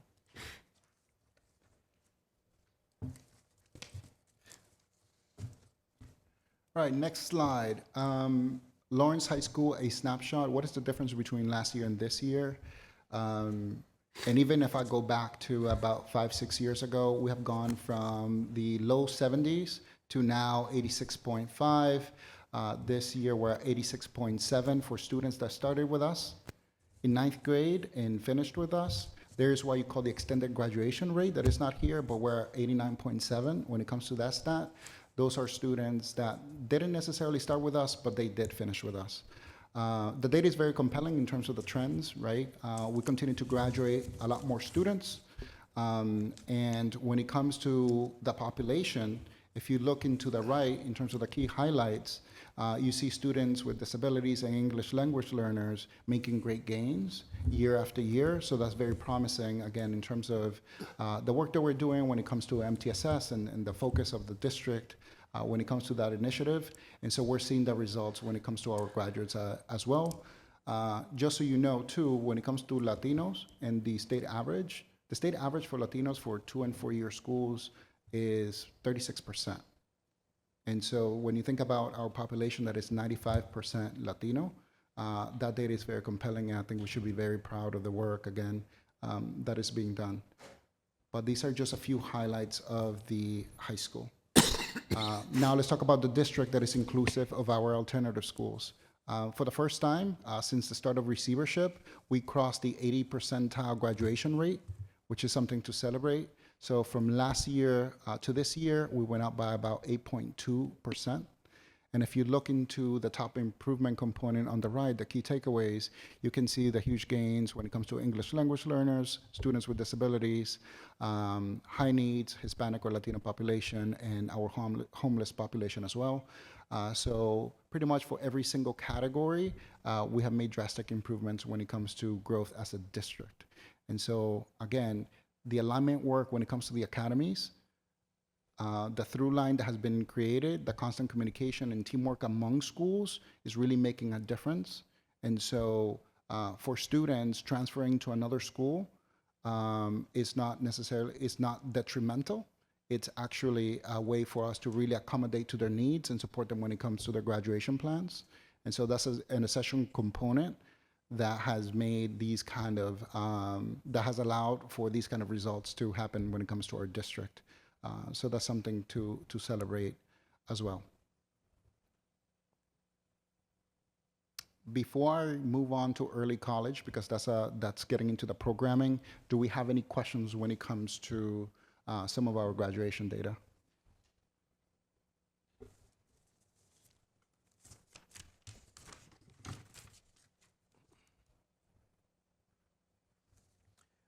Madam Chair. Headmaster, you spoke about having to be in the country, I think, for 3 years in order to get to free college. Is that in the country or in the school department? Can you clarify that? I thought I heard You have to be in the country. in the country. It's not that you have to be within the public institution enrolled for 3 years in order. But in Massachusetts, because that's a Massachusetts specific initiative, you have to be in Massachusetts as well. You have to be in Massachusetts for 3 years. Correct. In order to have access to free college or free tuition. Okay, and I guess, do you follow the data? You mentioned 67% of students that graduate are attending a 4-year and 2-year. Are you following the amount or percentage of students that are taking placement courses or placement tests and having to go to remedial courses? Remedial courses? Yeah. I can bring that data back to you, just to be more specific in terms of the amount of students that are doing that. But at this point, I just don't want to give you a number that is not accurate, but I can definitely bring that back, for sure. Yeah. Receiver, DESE tracks that, right? Directly? Do you know that? Sorry, yes, but I was just looking at the free community college. I just wanted to make sure that I understood it fully, which you were right, Headmaster. But sorry, ask your question again, please. No, I was just asking the particular thing of placement tests, like if the Department of Education tracks that on a Commonwealth level, students that are going to a 4-year or 2-year, if they're going through placement testing and then going to remedial courses in order to be placed. And we do track that, yes. I don't know if it's presented in our profiles. I believe our E2C data hub has tracked that for post-secondary success, and there are metrics there. But I just have to figure out where that's exactly published. Okay. It would be great just to hear Master Caraballo, where our students are passing the MCAS, even though it's not a graduation requirement anymore for now. What is happening after, if they're going to a 4-year college, if they're going to a 2-year college, if they're going through that process of placement, testing, and unfortunately having to go to remedial courses that doesn't provide them credits and they have to pay for it. Yeah. I think that would be great to know about that information. I can, what I can say is, because of the great partnership that we do have with Northern Essex when it comes to AccuPlaces, when it comes to those remedial courses, the college has done a great job in terms of just bringing in that support for students.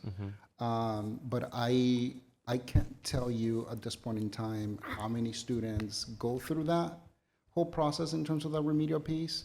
What I will tell you is because of our early college program and the amount of students that are doing early college, there are a lot less students that have to go through that process of remediation by the time they do get to a community college. Do you know if your early college students take those tests? We don't, our early college students are not required to take an AccuPlacer. They don't. Okay. We removed that because it was a barrier when it comes to all students having access to this kind of experience. Great. That's I a have great way to brewing transition. Yeah, I have a brewing question, but I haven't developed my thought. Any other committee member that has any questions? I know, I was gonna say, to Committee Member Guzman, it is, they have to be Massachusetts residents. I had Northern Access come with me to a financial literacy program, and they mentioned that in order to qualify for the state program. But I do have a question. The graduates that are coming in August, will they be added to this number once they complete the summer school? Correct. So when it comes to the other slide that I showed in terms of the overall district data, Yeah. okay, that's going to be one of the components. It will be reflected in the high school data, but we have till pretty much October in order for us to be able to get all of our graduates in. And so what you're going to see at the high school is there's a subset of students that will be part of the traditional summer experience and graduate August 5th. And then there's going to be, we give this continuity. We work with students to pretty much the final deadline in October. And there is a group of kids, it's a small group. Last year was about 7 or 8, but they continue working with their teachers in order for them to meet graduation requirement. Thank you. You're welcome.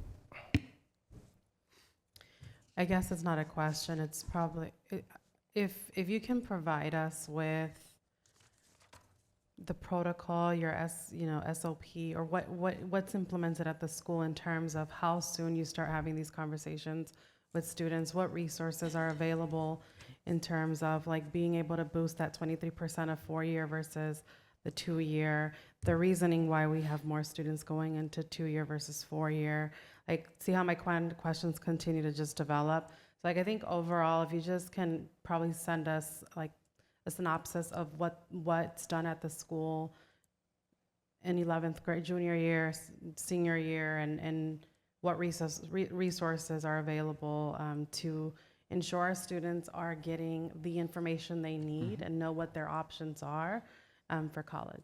I can try to answer that question, and I'm going to be brief Okay. because I'm being cognizant of time as well. Okay. So freshman seminar is a required course for all incoming freshmen.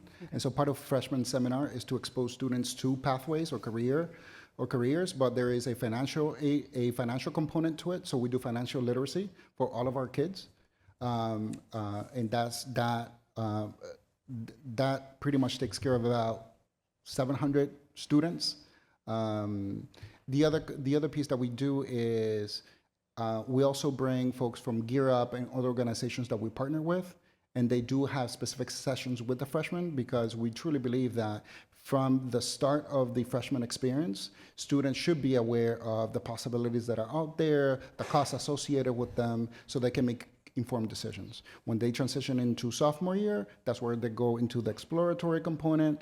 For their careers, that's where they do a little bit more of an in-depth exploration of what it is to be in the healthcare industry and whatnot. Junior and senior year, that's when we place a lot more emphasis on internships, and that's where a lot more students are enrolled in early college and other experiences. So that's part of that trajectory, that's part of the experience.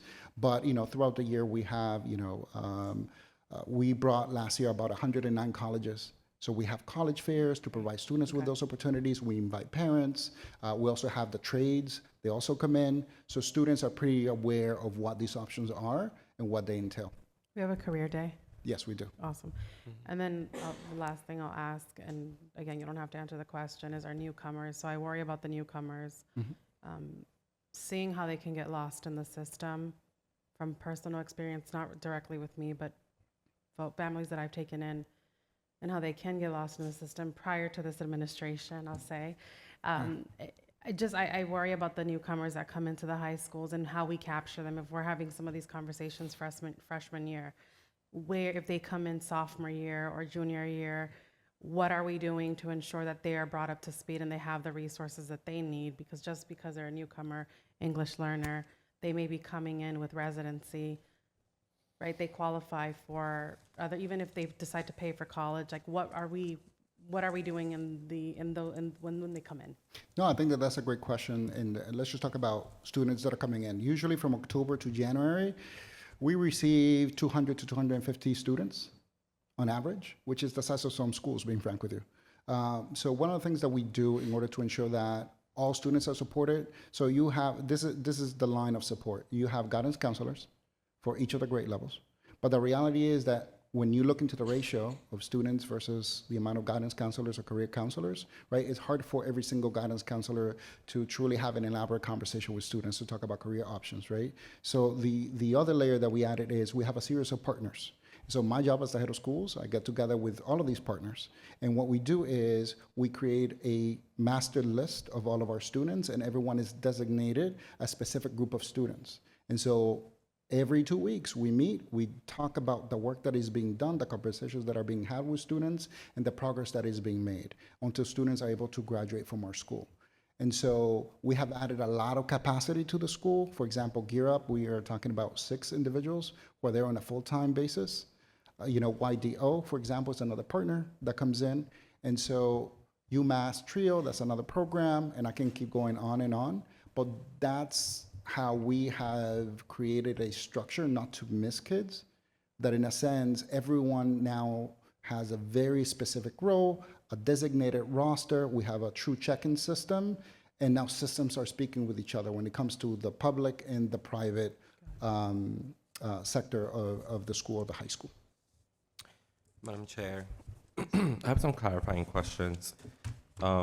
Headmaster, when you say students still in school, 4+, essentially, right? Like if a student is still in the district, like what is that? How many years do you see them extra within the district? So if it's the students that are able to stay for extra time or additional time tend to be part of our specialized population or the post-grad, and they have the right to be in school to the age of 22. 22. And when you mention non-grad completers, do you mean dropout? No, so non-grad completers are a subset of students too who choose to, or because of their disability, they are part of our, they get a certificate of attendance rather than a diploma. They're not part of our diploma track. Okay, that makes sense. Maybe definitely adding all that clarification on these type of presentation would be great. Yes. Years. And then the other one is permanently excluded. I guess I'm not even gonna ask my question. Explain to us what that means. Yes, so when a student is expelled from a district, It's expelled? Fully expelled from a district. So the student no longer has the right to attend a school district because they represent a threat to the general population as determined by the superintendent of schools. Okay. And my last question on this is on the data that you just provided that Black and African Americans decreased by 15.9 points. I think being able to understand what additional initiatives we're doing to ensure that that population is also being taken care of, I think would be great to hear later on. Yeah, so I can't say that I'm using a specific approach for that population. I think that as the data comes in, I think it's interesting too to see who identifies themselves within that population, being frank with you. I think when it comes to the diversity of our student body, right, some students define themselves as Afro-Caribbean or Black, even though they are from the Dominican Republic, right? And you have the right to, I identify myself as Afro-Caribbean or Black at the same time. So that component of the data could be questionable in terms of who's actually being represented there, not necessarily African American students in the traditional sense that we know it. So are you able to see the population of students and sort of, regardless of what they identify with, I guess my particular question is like, what initiatives are we creating or adopting, or, investing more in because it's going to support them directly, at least that percentage of 16, it looks like it's only 16 in that cohort. So I guess I want to know a little bit more about what initiatives we're doing across the district, but particularly for that 16 cohort. Yeah. So the first thing, I'm gonna have to take a closer look in terms of who those 16 are, to be honest, right? So I can give you accurate information. But again, what makes it tricky is when it comes to our school system, anyone who is identified as white, anyone who is identified as black, we have to take a closer look in terms of what that means within the racial dynamics of the curriculum particularly. So I can give you a direct response in terms of like, hey, this is what I'm doing specifically for that subset or that population, because at this point in time, I don't even know if that number is real. That's what I'm trying to say. And none of these numbers, these patients are not, students, when you work in healthcare. Oh, part of it. These students are not in multiple categories, correct? So like if they identify themselves as a Hispanic Latino, are they also in the English learners or low income or homeless or foster? They could. They could be. So that's interesting, okay. So in order for us to get a real accurate number, we have to extrapolate it student by student, because students can fit many different profiles. And as you know, the unhoused, right, that's very fluid. And so that changes as well, depending upon when we ask the question. Right, okay. So for example, you can have a Hispanic student that's an English learner who is of low income and he has some disability. And by the way, he's in foster care. Correct. And that number can be in every single, like their improvement or the fact that they're going to college or that they're graduating, I should say. Yeah, So we're essentially we're counting it 4 different times, but not really. You could, but again, Because they're individual categories of where we're seeing growth based on the student group. I think, again, you're going to see, is there going to be data that is going to be counted twice, to your point? I believe so. But for every single given student, based upon the number that we have, to fit all those individual characteristics all at one, I think that the number is going to be small, but it is part of the data set. So we can ignore it. So that's part of the complexity of the work, that there are these multiple layers and identities, right, that students might fit in. But what we're seeing, though, is that the overall progression when it comes to all the subgroups across the board is increasing, which is a good sign.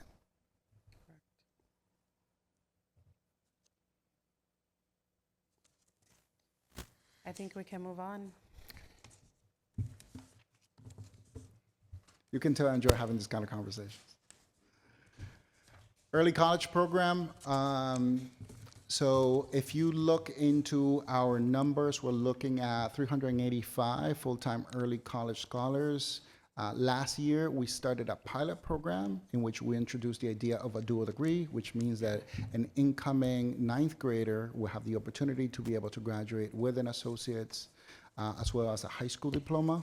Right now, that is the current enrollment, and so we're very, very proud of that, because that is the combination.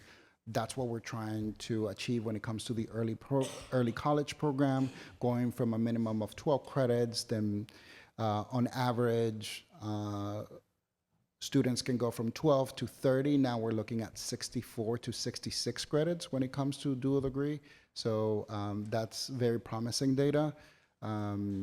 When you look into the success rate, again, if you combine those percentages, 87, 89, and 93, if my math serves me correctly, that's about 93% when it comes to the success rate of our program. So not only our students are taking advantage of NECO and Merrimack and the courses that they offer in terms of credits, but then when it comes to their persistence rate and their success rate, the vast majority of those students are doing extremely well. So that's very exciting.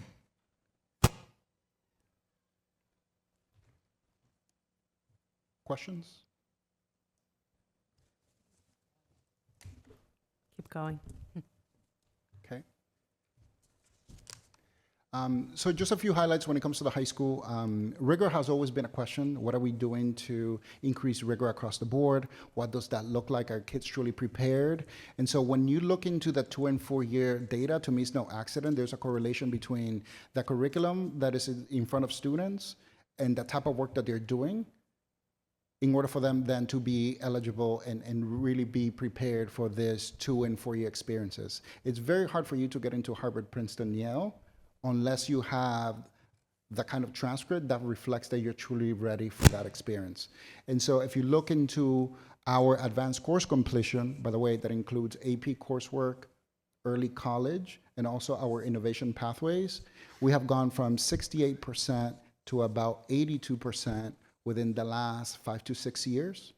And if you look on the far right, the largest growth, our English language learners.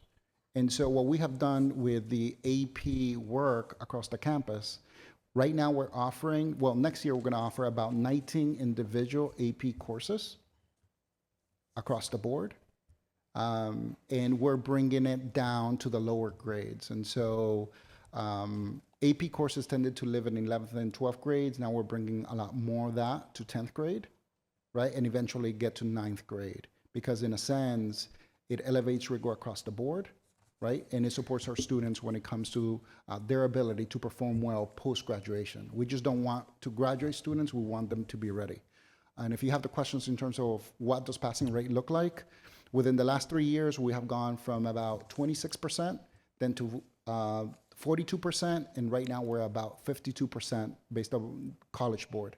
And so when it comes to our AP scores, right, that's testament that not only students are being exposed, which is a good thing for all students across the board, but that they're actually performing and that they're passing.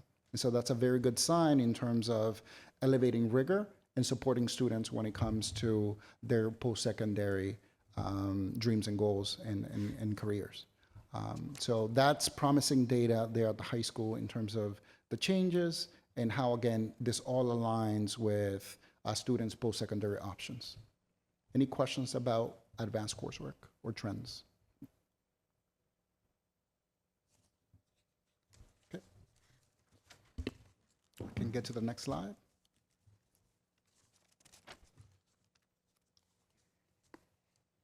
By the way, fun fact, I don't like to do this, but I have to brag on this one. We actually offer more advanced courses than Andover as a district and as a high school. Just saying. Fun fact, huh? Dropout rates. So last year we started this work, this deeper work when it comes to alternative schools and really aligning resources and creating better ways to streamline processes. Across the district, we lower our dropout rate from 7.8 to about 3.6% as a district. When it comes to the dropout rate from the high school, we went from 2% last year to 1.6. The state average for dropouts is about 2%. So we actually fared better than the state when it comes to that specific statistic. And again, what is important here is we are providing a lot more options for students, viable options for us to re-engage students, keep them in school, and we're providing better support systems across the board. And the communication between principals and academies is a lot more fluid and direct. And so the handoff or the transition from one school to the other is seamless. And so that helps out when it comes to this process of really ensuring that students receive continued services and supports across schools, which was one of the biggest missing components when it comes to the high school, that kids just felt that they were going to various different schools that didn't speak to each other. And the folks that were working with students weren't aware of the needs, the necessities, and the supports for students that they were receiving. And so that has made a drastic change when it comes to our data.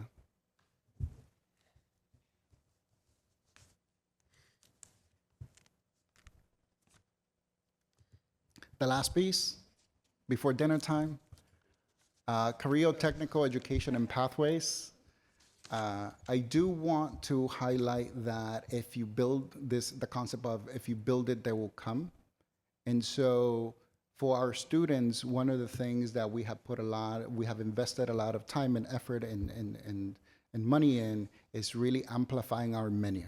because there's a subset of students that will go into the trades. There's a subset of students that want to do the 2 and 4 year, but there's also a subset of students that are going to enter the workforce. So one of the things that we're focusing on and what we're doing is, for example, if you look into pharmacy technician, CNA, and EMT, those are certification programs that are provided for our seniors who are already telling us, hey, look, I'm going to head into the workforce.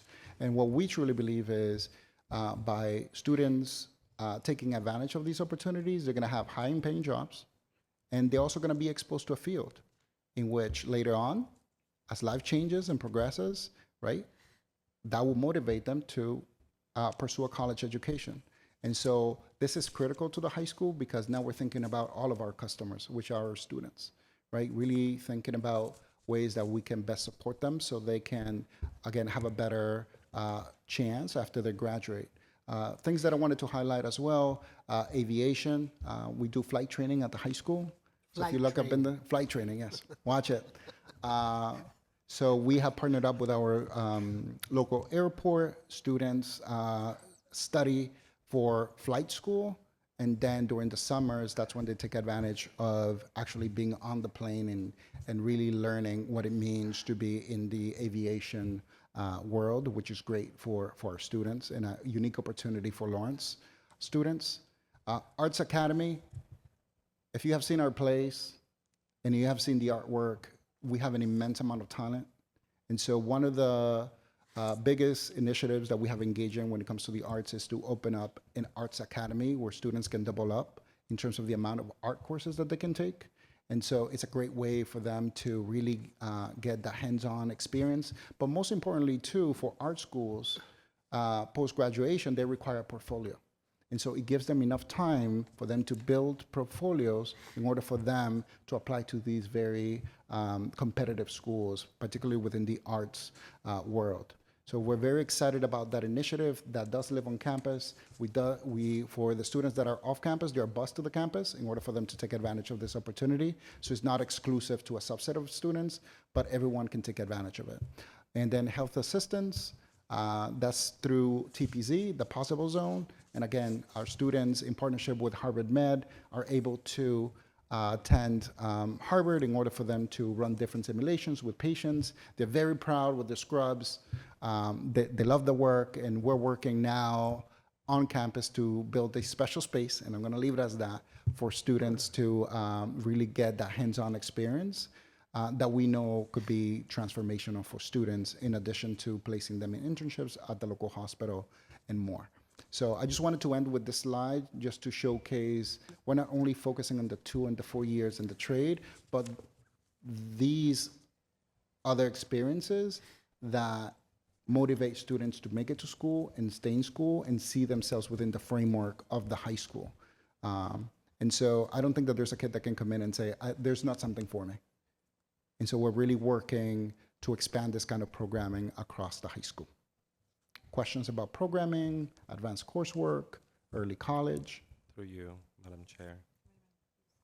Committeeman Guzman. If we can go back to the early college program update that you were providing a slide, the breakdown of students that are enrolled in college credit. My particular question is on how many seats for these are ALHS students and how many seats of these are particularly AVID students? Do you want to know in terms of Merrimack or NECO or? So I guess that's part of the question, right? Do you have Lawrence High School students Attending Merrimack. attending Merrimack? Yes. And AVID students attending Merrimack, and the same for NECO? Yep, that was Both schools, they have a key percentage of seats that is equitable, that students are participating on these early college programs. Yeah, so when it comes to students, and thank you for asking that question, Merrimack was only slated for AVID Lawrence. We changed that. We opened up seats to ensure that kids from upper school who wanted to take advantage of the Merrimack experience for them to be able to join the ranks. And so when it comes to the numbers, we have an equal number of students that do have access. Now, it's up to students too to opt in, depending upon what they want to do. Either you can opt into NECO or you can opt into Merrimack. Now, the advantage now is that NECO and Merrimack have an MOU in which now NECO credits are fully transferable to Merrimack, which is huge. Because when it comes to cost, right? And if a student does decide to go to Merrimack, you know, most of our students are starting pretty much as sophomores, some even as juniors, depending upon who you're talking to, right? So that means a lot on the financial end. And then it also takes away the stigma of, okay, just because you're attending a community college, it doesn't give you equal value. Because of this new understanding that they have, now students are able to take advantage of both in greater numbers. Madam Chair, my other question is on the dropout rate comparison analysis that you provided to us. It looks great, 7.8 from fiscal year 2025 to fiscal year 2026, 3.6%. Are these numbers including your alternate high schools? Yes. Okay. So the numbers on the left are inclusive of everyone who's part of the high school network, including RISE and HLC, right? The numbers on the right, the 1.6, is specific to Lawrence High School, which is Abbott Lawrence, 9th grade academy, 10th grade academy, USA, and Unidos.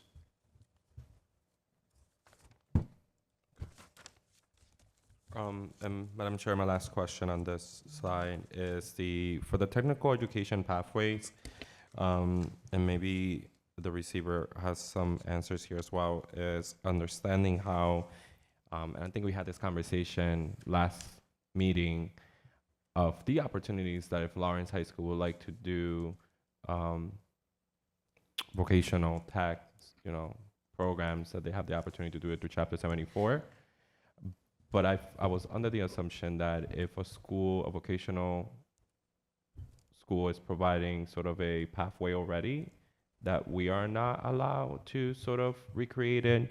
So I have questions particularly on aviation, because I know the VOC is providing that. So I can speak to that. So the VOC, what they're doing right now is they're fixing them, we're flying them. Okay. That's the difference. Got it. So we're doing the flight training, and then what they're taking care of is pretty much the mechanics around aviation. And so for us too, again, started as a pilot program, right? But that's the stark difference between the two. Okay. So we can't say that we have, quote unquote, the same program. The focus is drastically different for both.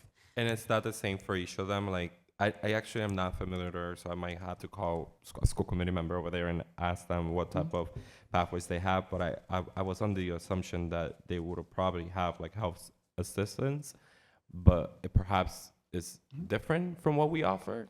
So health assistance, so we are going through the process of applying to officially become a DESE certified health assisting program. Right now, students they're being exposed to health assisting, right, in those courses, but there's a process that we have to go through DESE in order for us to become a certified program. And there are certain steps and certain spaces that need to be built in within the campus in order for us to do that. That's now, the one. focus of what we do within health assisting is what's going to define what's going to be allowable and not. So we're going to go through this process in collaboration with DESE to determine what is doable for us, because we're technically not a vocational/technical school. Is that through a waiver that is authorized to the district in order to do sort of the same type of pathway? Yeah, the commissioner is able to waive when there's duplicative programs for the regional programs that offer the same type of programming, and under his discretion, can waive that requirement, which is in regulation and statute. Okay. In particular, it's the question about like budgeting, right? Then who is applying for that budget? But if through the waiver, that is also taken care of, I think that's great. Assuming that the application is successful, the program at the high school would be designated Chapter 74 program and would receive the Chapter 74 funding that goes along with it for students that are enrolled, but only when the program is designated as a Chapter 74 program. Okay, thank you. That's all my questions. Thank you. 74 program dollars in addition to 70. Correct, yes, the separate Chapter 74 program dollars. I'm trying to look at the dollar marks in Jonathan's eyes. Yeah. But again, I thought that's a great question and something important to keep in mind. But we all know that across the board, right, there's a huge desire from families and students to engage in these kind of experiences. So I want to take the time as we transition to the next person to extend my congratulations, not to the headmaster, but to the entire crew at Lawrence High School. You got a quick course in what has been happening at the high school over the course of the last couple of years, that our high school really has tremendous offerings from Chapter 74 programs, from early college programs, from career technical opportunities to advanced placement. And when we have all of those kinds of offerings, you start to see the results that we have of our kids. And the secret to our success with them when they come in is to keep them busy. When they're busy, they don't stray away. And even if they tend to, there are we broaden the net through our night school, our alternative school, high school learning center, to still keep them engaged. So that's why perhaps you'll see why by August, Jesus, you're looking at 902 graduates. And we're very proud of that.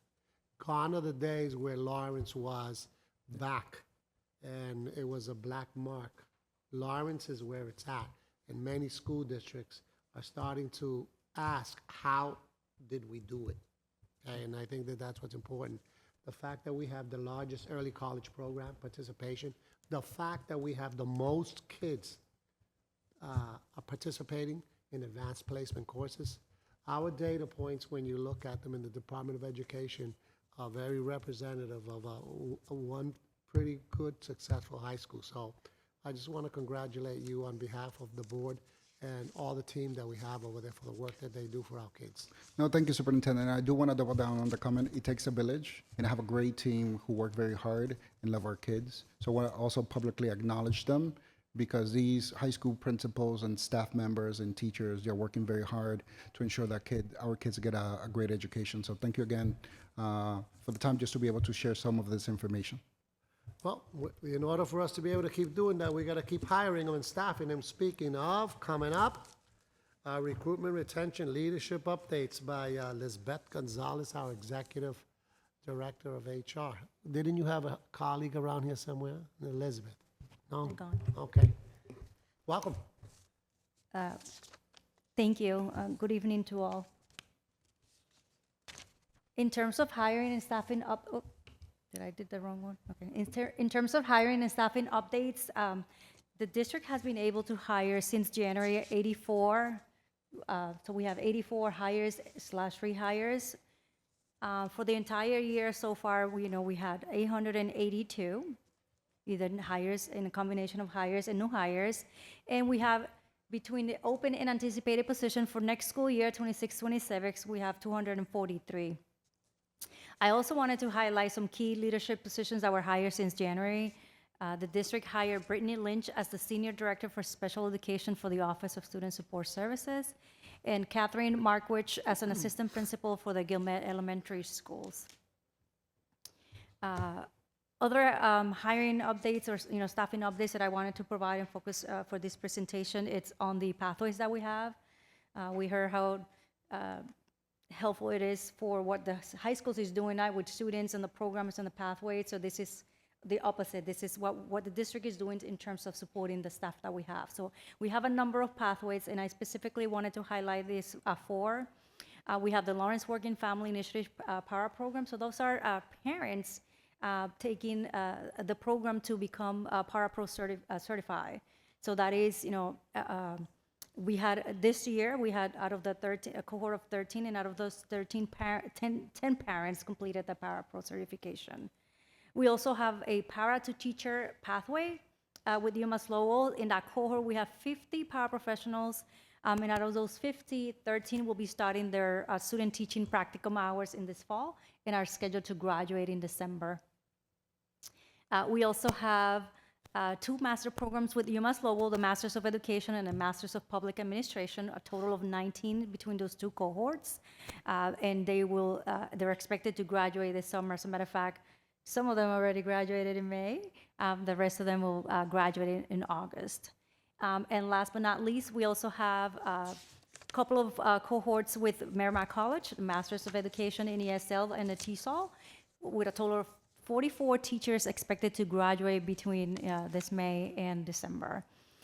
So again, pathways like this one not only allows the district to support staff professionally and personally, it also allows us to create our own internal pipelines for hiring, but it's also important to recognize that these programs like this allows us to retain our staff. We were able to recognize a number of staff members that contribute between 21 and 37 years with the district. So, I mean, pathways like this is what makes it happen for us.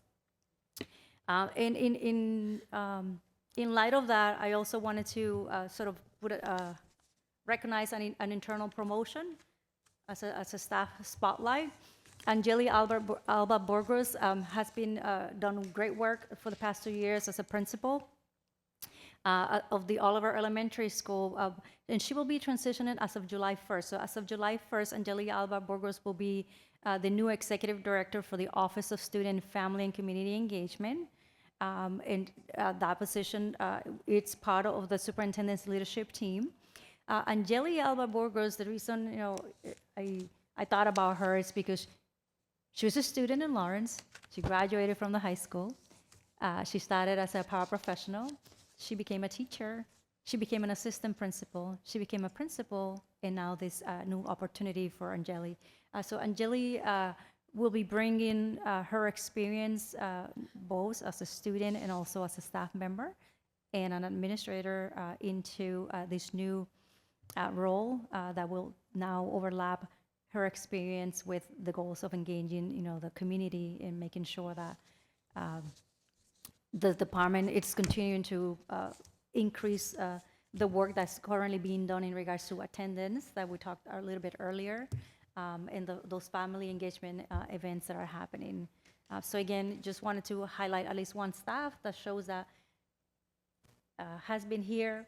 We have been able to retain. We have been able to support professionally and personally through some of those pathways, and now it's showing how that all put together, it has enabled us to support our staff to grow within the district into a leadership position like this one. Questions? Committeeman Suriel. So we're hiring, but other districts, as we read, are not. What are we doing to attract some of the talent from there? In the private sector, when there is cutback, and sometimes some of those companies do a reverse job fair where they invite other companies to come and talk to the people they have to let go. Are other districts allowed to do that, or do we have to just target them a different way?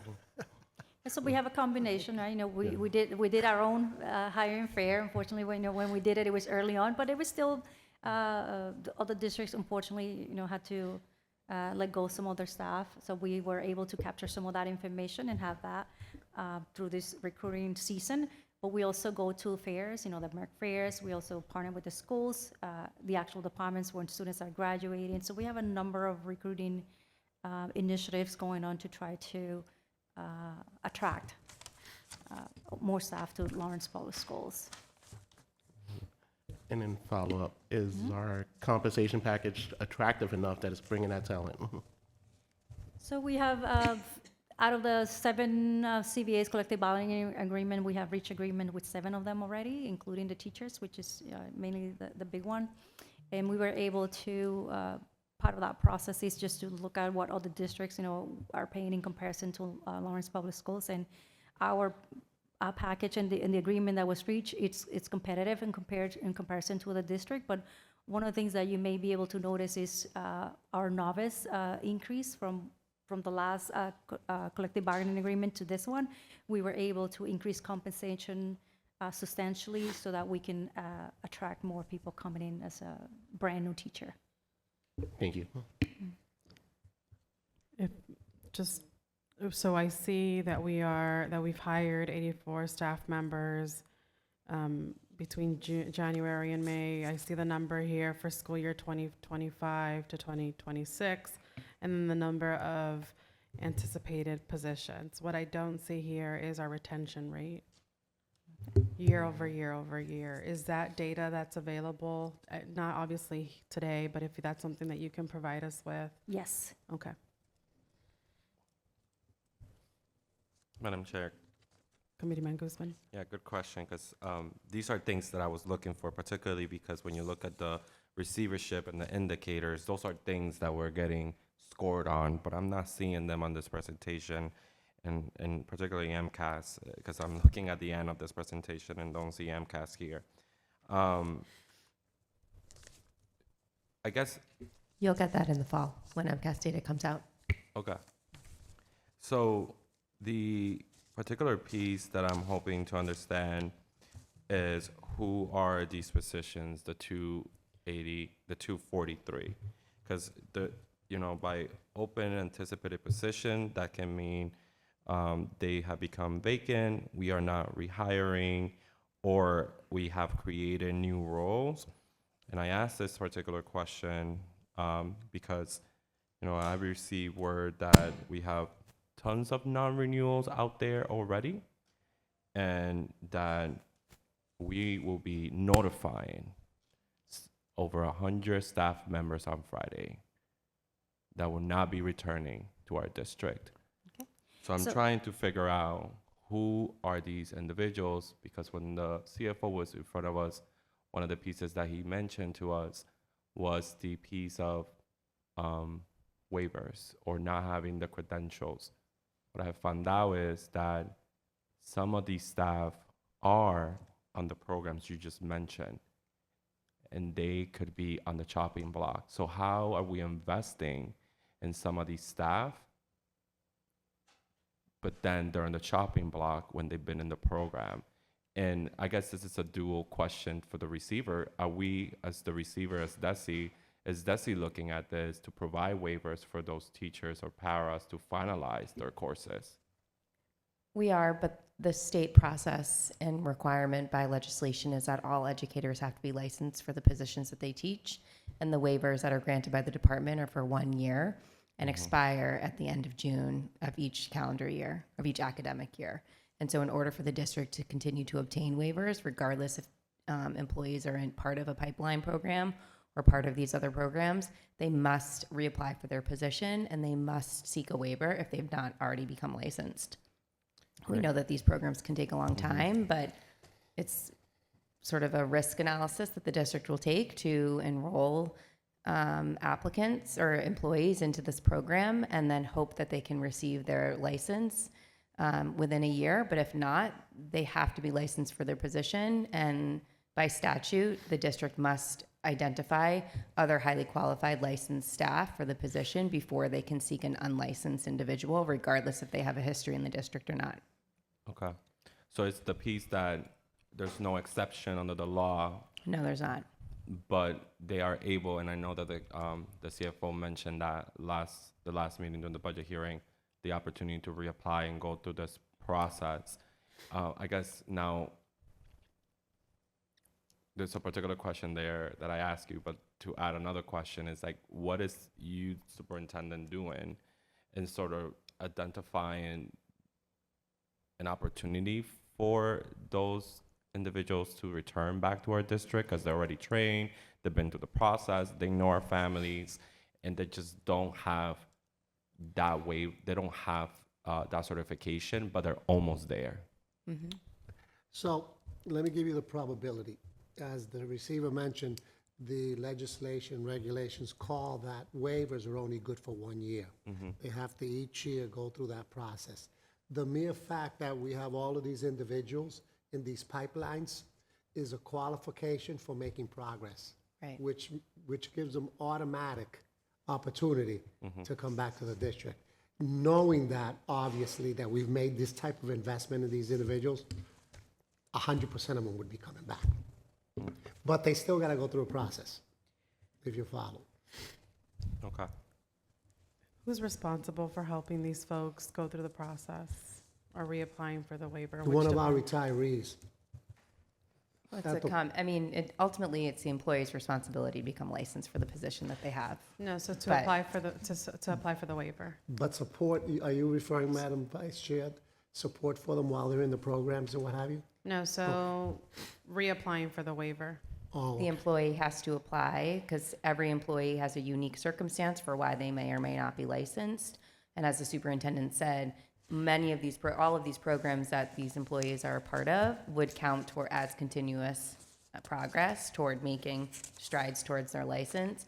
But ultimately, the employee has to apply for the license, and then the district has to apply for the waiver of that license. But the employee must take action as part of it. And I think So- there's support that the department provides with our licensure center for individuals that can talk through their unique circumstances. We have a hotline, we have in-person office hours. And so we have also had employees from DESE and our licensure office come to districts to provide support if needed. But I know also Lizbeth and the employees that work in HR also work individually with employees to make sure that they know what their unique circumstances are. And because also principals are the hiring managers for their own buildings, they're also well versed in the process and what it takes to bring their employees back into the circuit. If I may add, just to support them in that process, the district is the one submitting the waiver. I'm assuming it's some of the That's questions. I think The that's district my is the one question. submitting the waiver. So we, between the principal, the individual, the principal who's making the hiring decision, and HR helps them collect the information that's needed, and HR, it's the one submitting the request to DESE. So what if there's a gap in the process and a waiver isn't submitted by the district on time? And how is that an implication to the employee? Is that a negative? Like, what are you, I guess, how do we fix that for an employee? So basically, in the waiver process, right, the principal is the one selecting someone that's not licensed. They trigger the process for HR. And then, and in that process of collecting documentation, once the documentation is submitted to HR, it's when we trigger the submission to DESE. When you're talking about falling to the crack, it must be, I mean, we have to provide posting, right? So that's something that controls by the principal or HR. We have the information about how long, how many candidates we have, who else licensed, providing the rationale that's provided by the principal as to why they made the decision. But as far as people who are coming for a second waiver, making continuous progress is on them to provide us the information on that piece. So mainly the information that's being relied on is either already with the district or pending the employee to submit it to us in regards to making continuous progress that's required by DESE. There's timestamps in the system of when these things occur. Yes, it's electronic. We use Google submission forms. Yeah.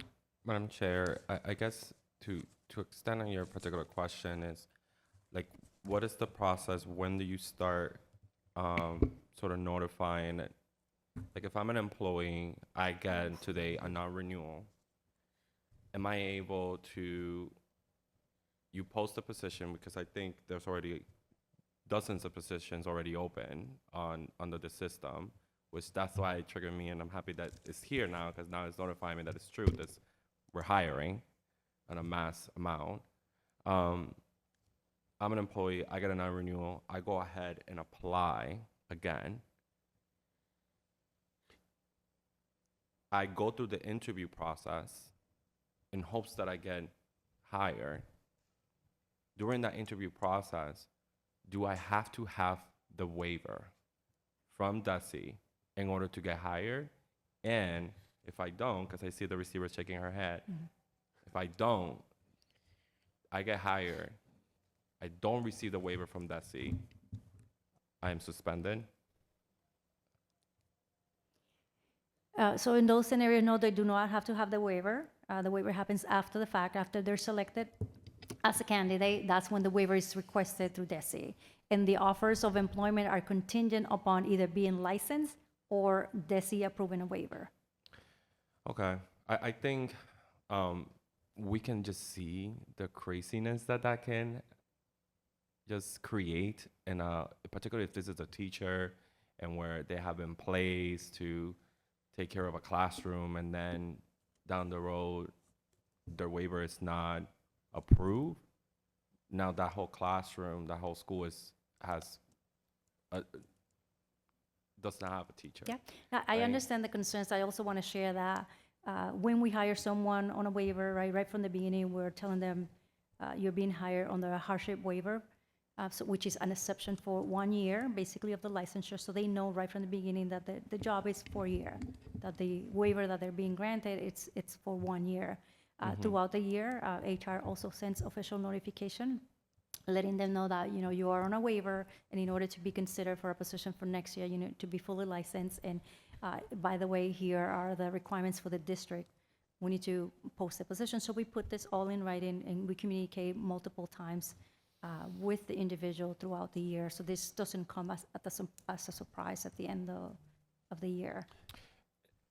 And sorry, Superintendent. And I guess the piece that I'm trying to nail is that it's okay that we're notifying them. It's okay that we're going through this process. I guess this is more for DESI or for legislators to understand that clearly maybe there has to be a push that waivers are able to be submitted ahead of time, and that by the time that the school year starts, you already know if you're going to get that waiver in order to enter into that school district. I imagine the heavy lift from the department to do that, but like to go through the process, get hired, go through all that, and then not receive the waiver. I think that's why you see all the anticipated positions right now and all the postings right now, so that the hiring for school districts, school departments starts in the winter for the following school year and through the spring. And actually the heaviest hiring season is right now. And we hope that we're not hiring over the summer. We know that we will be, because there's going to be natural attrition. People will make other decisions throughout the summer if they're returning or not returning. So those positions remain open. But the goal of the office in posting positions now is so that they can get that legwork done, and that they can provide the documentation so that DESI can issue the waiver before the school year starts. Okay, so essentially you can see sort of 3 to 4 months timeline for them to get a response on this waiver that is submitted by the department. So it's not like it will take long for them to receive a response. Yeah, I don't know the average response time for the waiver, but at this time of year, it's pretty fast. I mean, our licensure office is working quite overtime in order to be able to process waivers for all of the for any employee that might need it, who has the right documentation from the district. But I do want to emphasize that the goal is that we are hiring licensed candidates. I mean, licensure is attributed and correlates with effective teachers and how effective they are with student outcomes. And so really our goal is to get towards licensure and not have to rely on waivers as much. And I think the department has also done a bit of work to help to support the licensure process. So we now have alternative pathways for licensure with alternative assessments. If the MTEL is an issue, the communications and literacy MTEL, which is a requirement for all licenses at the department, all teaching licenses, we now have alternative pathways that are not having to take that test directly, but other means that were just approved by our board. So there are other ways that we are working towards supporting folks in their licensure. However, it's a high standard, and it's the right standard to have in place for our employees. It's the goal, right? And I understand the goal, just, calling out some challenges that can affect our students and our families directly when this retention case we're not keeping it high of our teachers or staff in the district. And if this isn't one of these challenges, opportunities, particularly if we're already investing on them. Hearing that there's a legislative mandate, I respect that piece.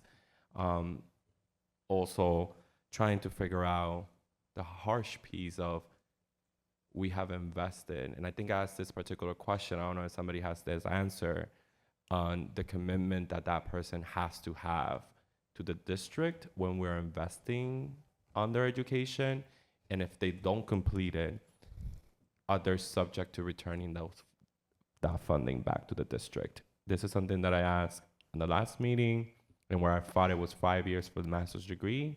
Somebody told me they don't believe that's true anymore. But here we have the actual HR person that I want to make sure, Lisbeth, if you have that answer of that commitment, and if not, we can take it offline.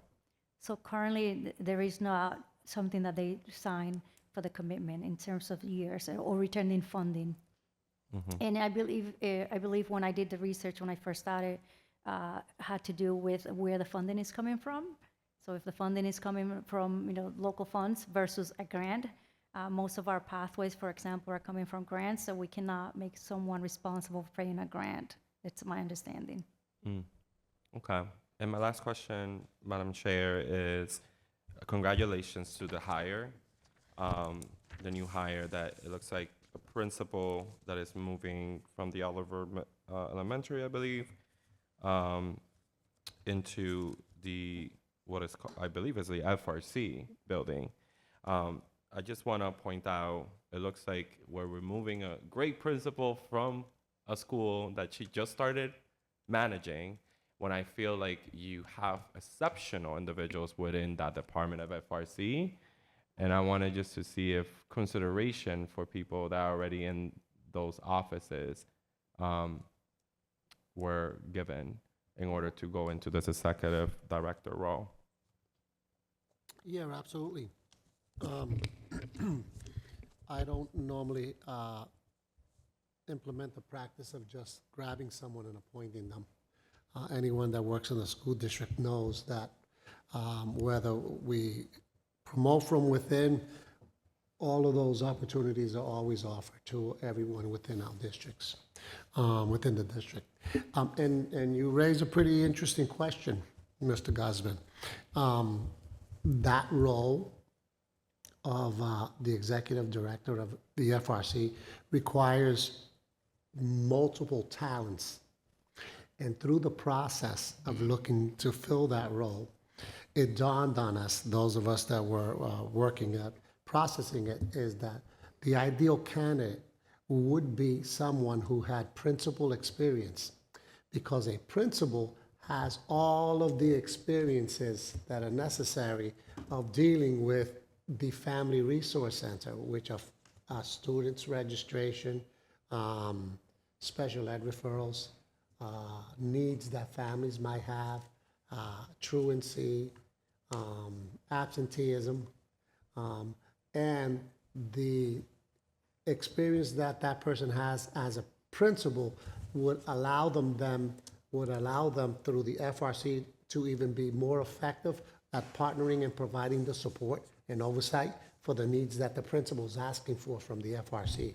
That's when it dawned on us that while we were trying to look for that particular person with those skill sets, and a lot of folks like from nonprofits applied, but they still were missing some of the components of what our principals kept telling us that they need from FRC.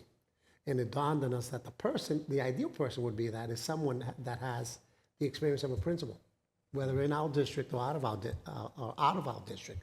No one that was a principal from out of the district applied.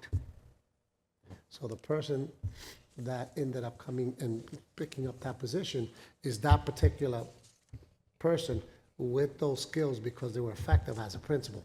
Now, to replace that principal, believe it or not, it's easier because we have a lot of assistant principals that are coming up, that are talented, and that are good.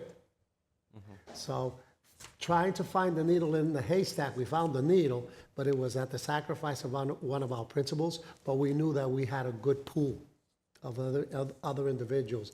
And they're in the process now of going through the interview process, and we have internal candidates that are applying, and I allow the principals within the district to make those recommendations to me. I wanted to get back to your concern about waivers. Once we have someone that we've hired that is on waiver, we work with the principals to make sure that they are always cognizant and having those conversations with the candidate that's on waiver. How that happens, the part of Ms. Gonzalez's staff who handles certification sends them reminders, sends them any opportunities for that moves towards certification.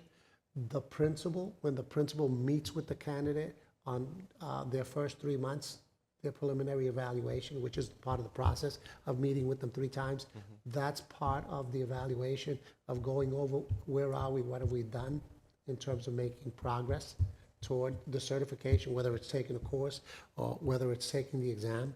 All of those are checks that helps the candidate make sure that as they get to the end of the year and the principal's comfortable with their performance, the principal will be comfortable making recommendations to the department, to our department, that that candidate is a good candidate, has a good evaluation, and they would like to keep that candidate. They tell us that about all of our waivered candidates, except we still have to go with what the regulation and the law says. We let the candidate know that they've done a great job and the principal would like to hire them. However, they need to fill the application process because by law, we have to make the attempt of placing a certified teacher in that role. If we don't find one, or even if there is one, but if there is one, the principal has to make a hard case of why they bypassed the certified candidate for the one that they want to submit a waiver for. Superintendent, are they able to continue the program after, if they're removed from LPS because they don't have the waiver and they're still in the program, are they able to continue the program or they're removed from the program? We haven't crossed that bridge. All of our candidates that are in our different pathways program are employees of ours. So, and again, those are grant dollars that specifically are earmarked and targeted for the development of our employees. Key fact, they're employees. So if you're a waivered person and you didn't receive your waiver and we couldn't retain you, the likelihood is you can't continue in the program through LPS dollars that are supporting that. Agree. Okay. Thank you. Any other questions from Ms. Gonzalez? Madam Chair? So just in closing, what I'll say is we are all going through capacity building. So I want to say thank you and acknowledge your patience that with questions that we're asking. We are all trying to build institutional knowledge, and the fact that you're taking the time to talk about your inputs and your outputs. We're seeing student outcomes, which is what we're responsible for. I just want to say thank you all that are here today to talk about your inputs and your outputs. I think you built some capacity I this think we evening. did. Madam Chair, I do have one more thing on this before we move on. Committeeman Guzman. In the particular one that the receiver mentioned that we're going to be receiving later on MCAS, I'm really looking forward for that because, you know, when I look at the data, particularly on the profile on grades 10, you know, from 2011 to now, 2011 when receivership started to now, looking into the different expectations, for me, it translates that we need help. It's not like, it doesn't look like we're doing better now in 20, at least from the data that I saw in 2025. So hopefully when we get through that conversation, it's gonna be a clear understanding of what is going on. And then the other piece that I'm hoping to push on is on Desi and a new receiver, if it's hopeful, if we're able to, is receiving an actual written report rather than a presentation and ahead of time.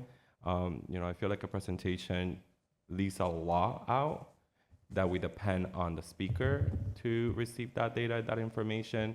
And I don't know if a presentation, you know, maybe we can go down on this rabbit hole, is considered a written report. Within chapter 69? The slides are your written report. Okay. And when I look at other districts like Holyoke, they receive an actual written report, right, and a presentation that says more than graphs. But I hope that we're able to, especially when we're going to this capacity building and doing this turnaround plan together. I think all of it is needed if we're able to, and if the district is the designated ones to put this together. Amazing information was given today that I think it would be valuable to receive in an actual written report. Again, rather than a presentation. A presentation is amazing, just to have that conversation, but a written report will let us go more deeper on what is going on in the district, and receiving it ahead of time, that would be also amazing if we're able to. Thank you. I have a question, Madam Chair. Committeeman Gonell. Thank you. Just want to add myself to the request for the data around retention, staff retention, and also staff attrition. And if we can include staff who have been non-renewed, if they've been non-renewed because of licensure or other reasons. As we know, staff who are not teachers, who don't have more than 3 years working in the role, can be terminated without, I forget what the word is, at will. They don't have, administrators don't have to provide a reason. The administrators of the district doesn't have to provide it. And this has caused, in the past, this has caused some concerns around arbitrary terminations, retaliatory terminations, and I think we have turned over a new leaf, and I would like to say that the day of retaliatory, or at least what a lot of us perceive as retaliatory terminations, that the day of those types of things are gone. I'd like to say that Mr. Carrero and Receiver Wu are going to help us move away from that dark past. But I do know that this has happened, especially given the context of receivership. There have been a lot of cases where I personally, I guess I can speak anecdotally, where I've seen this type of thing happen. Where people who are terminated because they don't have their 3-year professional status have no recourse. And it seems like when those decisions are made, there's no consideration made to the harm that it does to the school community when these people are disappeared from the school district with no explanation. Now, granted, I know that that's something that the union has agreed to, I believe, because that's part of collective bargaining. But in order to prevent this kind of thing from continuing, I think it's really important for us to look at the data around attrition. Why are people being terminated? And to be completely honest, this data has not been forthcoming in the past. It has not been available. Not sure how that happened, but I think powerful people made it happen. But again, I'd like to believe and have hope that we are no longer going to practice those kinds of things. And I just want to throw that awareness out there that this has happened in Lawrence, at least from my perspective. And I think it's really important for us to take measures to do whatever we can to move away from that. And I think part of that is the transparency of showing the data. Thank you. Thank you. Can I have a question, Madam Chair, to the receiver? Committeeman Guzman. Receiver, that Dr. Ganal's piece made me remember something that happened in 2018. I wanted to ask you. In 2018, the LAE provided back the last decision of termination to the superintendent office, and that moment that was Cynthia Paris. Did you take that sort of last termination decision back, or is it still within the office of the superintendent? I'm sorry, I couldn't quite understand you. What did you say? Yeah, so during, when we had the first receiver appointed himself superintendent as well. So the both power of policy and administrative role was in the one individual. Correct, appointed by the commissioner, not by Yeah. himself, but yeah. Okay, yeah, we can make that run around. But It's throughout. by statute, it's not a runaround. I just want to be clear, factual. Well, it's factual in the sense of like the receiver makes the determination of hiring and doing the process of the superintendent, but the receiver is hired and appointed by the commissioner. Who that receiver decides to do within the superintendency of Let the me just be clear, the receiver by statute has the authority of the superintendent and the commissioner. Say again? The receiver has the authority of the superintendent and the school committee. Okay. I yeah. misspoke. And that's why I'm talking about the policy role, and the policy role is the one that hires the superintendent, and that's why it's that as the receiver, you're the policy holder, and you either hire a superintendent or what happened, appoint yourself a superintendent. That's the piece that I mentioned. Yes, but I just want to be clear that that's not the receiver's authority to do that. It's the commissioner's authority to be able to determine the role and the scope of the receiver. And so by statute, unless the commissioner determines that the role of receiver will be delegated, it sits with the receiver. Okay. I guess my question is going that why that happened, regardless of how it happened, the receiver had the authority as the superintendent as well to terminate.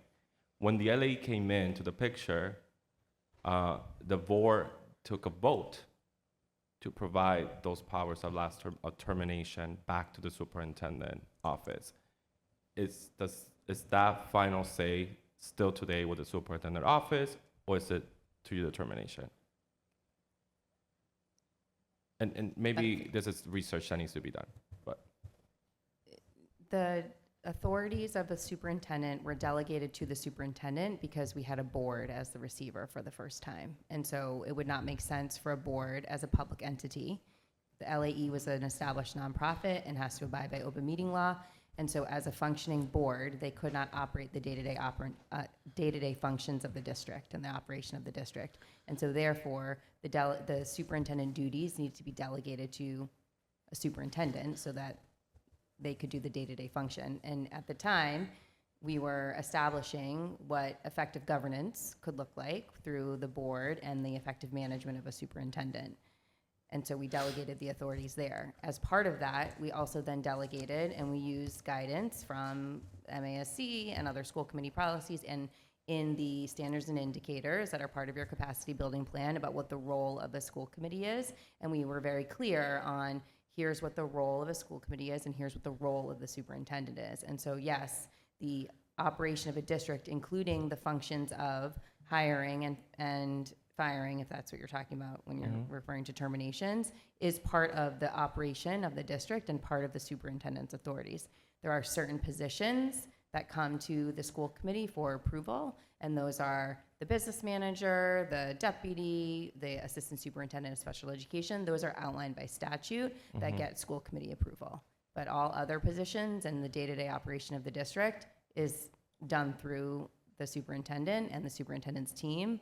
We have a great relationship, so we are in close contact about that. And because it also is one of the aspects of the turnaround plan in terms of retention, as you mentioned, and effective management of staff, it is one aspect that we also connect on and that I am a part of in terms of the overall health of the district.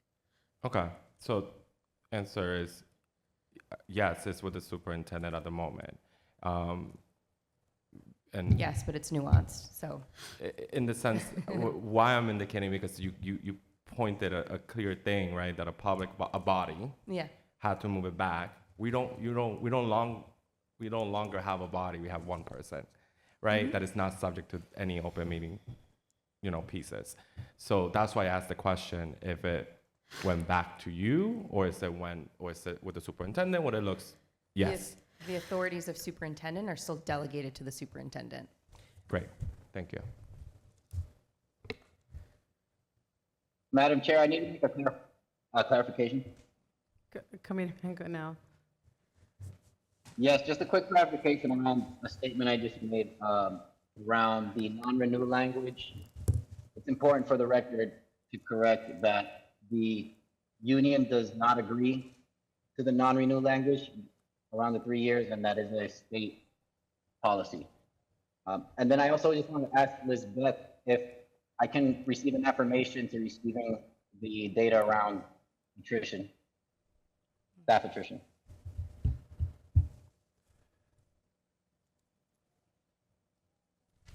Can you repeat that? The last statement. My request for the data, you have requested retention data, Madam Chair.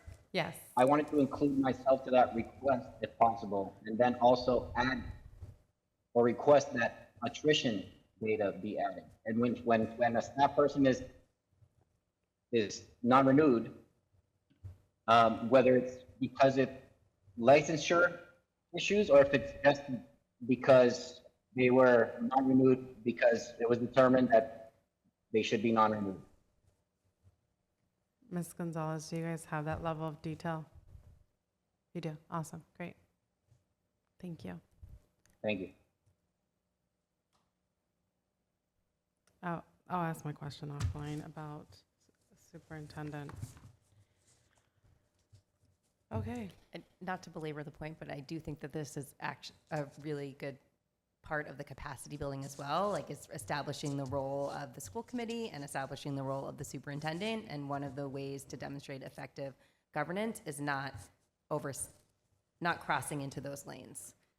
And so I think along those points, like we should be really clear about what is in the superintendent's role and what is in the school committee's role, and that it is not advantageous for both individual members or the body to step into the lane, because it's just confusing to the community, it's confusing to the employees of the district, and it does not demonstrate effective governance. So I think as part of capacity building, we should establish together, and I think it's very clearly outlined already in state statute, it's already in our standards and indicators, what those roles are, but make sure that we're really clear together about what those specific roles are, so that when the district eventually returns and that you all become the official governing body, that there's no confusion on that going forward. So in real life, I'm not saying that this is not real life, but in real life, right, when we are a governing body, the role of the superintendent does include termination of Correct. employees. Yes. Okay. And there's only specific roles that would come before the school committee. Correct. Okay. Great. And Madam Chair, through you, the thank you, receiver, because Yeah. it's clear everywhere, right? That was the line between the policymaker and the superintendent. But for some reason in Lawrence, again, back in 2011, the policy individual became the administrator at the same time. And that's why I was making that point. And where then we had a body, and then a superintendent, those powers then got separated, and that's why I wanted to make sure now we're in the same vote that these powers are separated, which you have clarified they are. The superintendent does administrative, you do the policy. Yeah, yes, and as part of this, the superintendent, I mean, I don't want to sound pejorative or be too technical here, but the superintendent reports to me as receiver. And so if there are issues with things that are happening in the district, ultimately, I'm also responsible for it too. And so I'm not delegating blindly the authority to be able to do certain things. And that's why we have a close relationship and are able to work on things together. And so that will also become part of the school committee's responsibility too, in evaluating the superintendent and evaluating the effectiveness. Those are all things as part of performance management that go into the health of a district and the health of an employee throughout their evaluation cycle. And so, yes, while those day-to-day operations are happening at the superintendent level, I think there is a level of accountability in the separation of the authority. That happens both because we have this body and because we have a receiver and a superintendent. That happened when we had the LAE and an individual superintendent, and happened when we had an individual serving as receiver/superintendent, because that accountability also came through the commissioner. So I think yes, and again, it's very nuanced, and I think that this board is able to appreciate that nuance.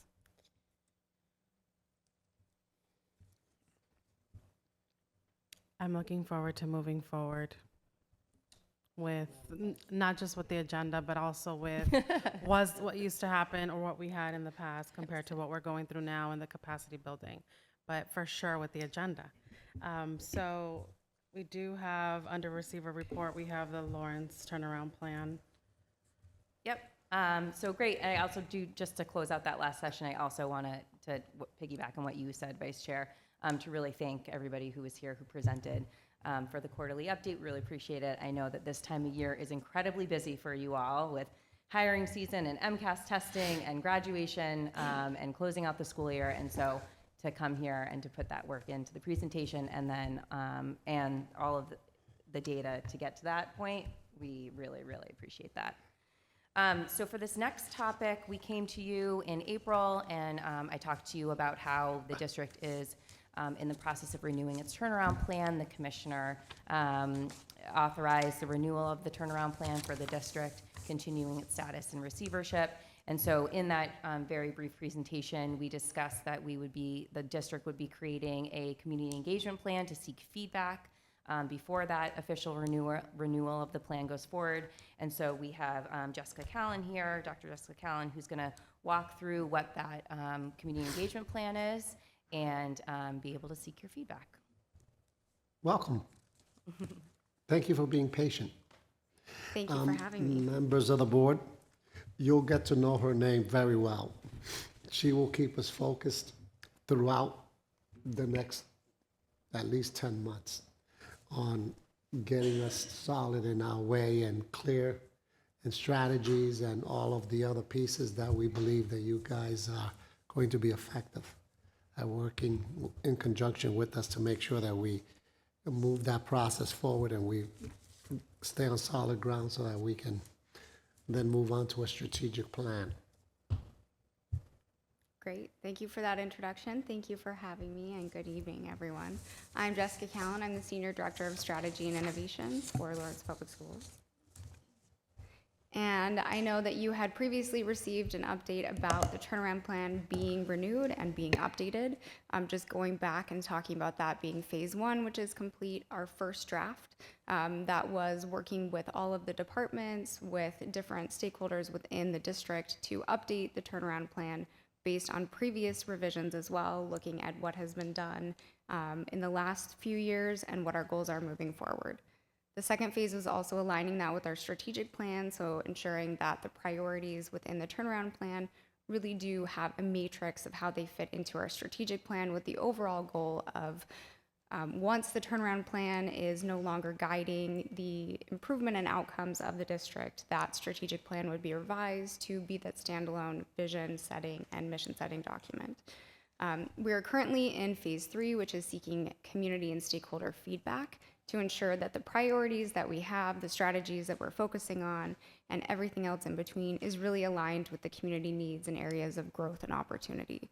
So in that case, and that's what we will be focusing on today, is our plan for phase 3, which really is trying to be as comprehensive as possible in how we are reaching all of our different audiences in as many different ways as possible.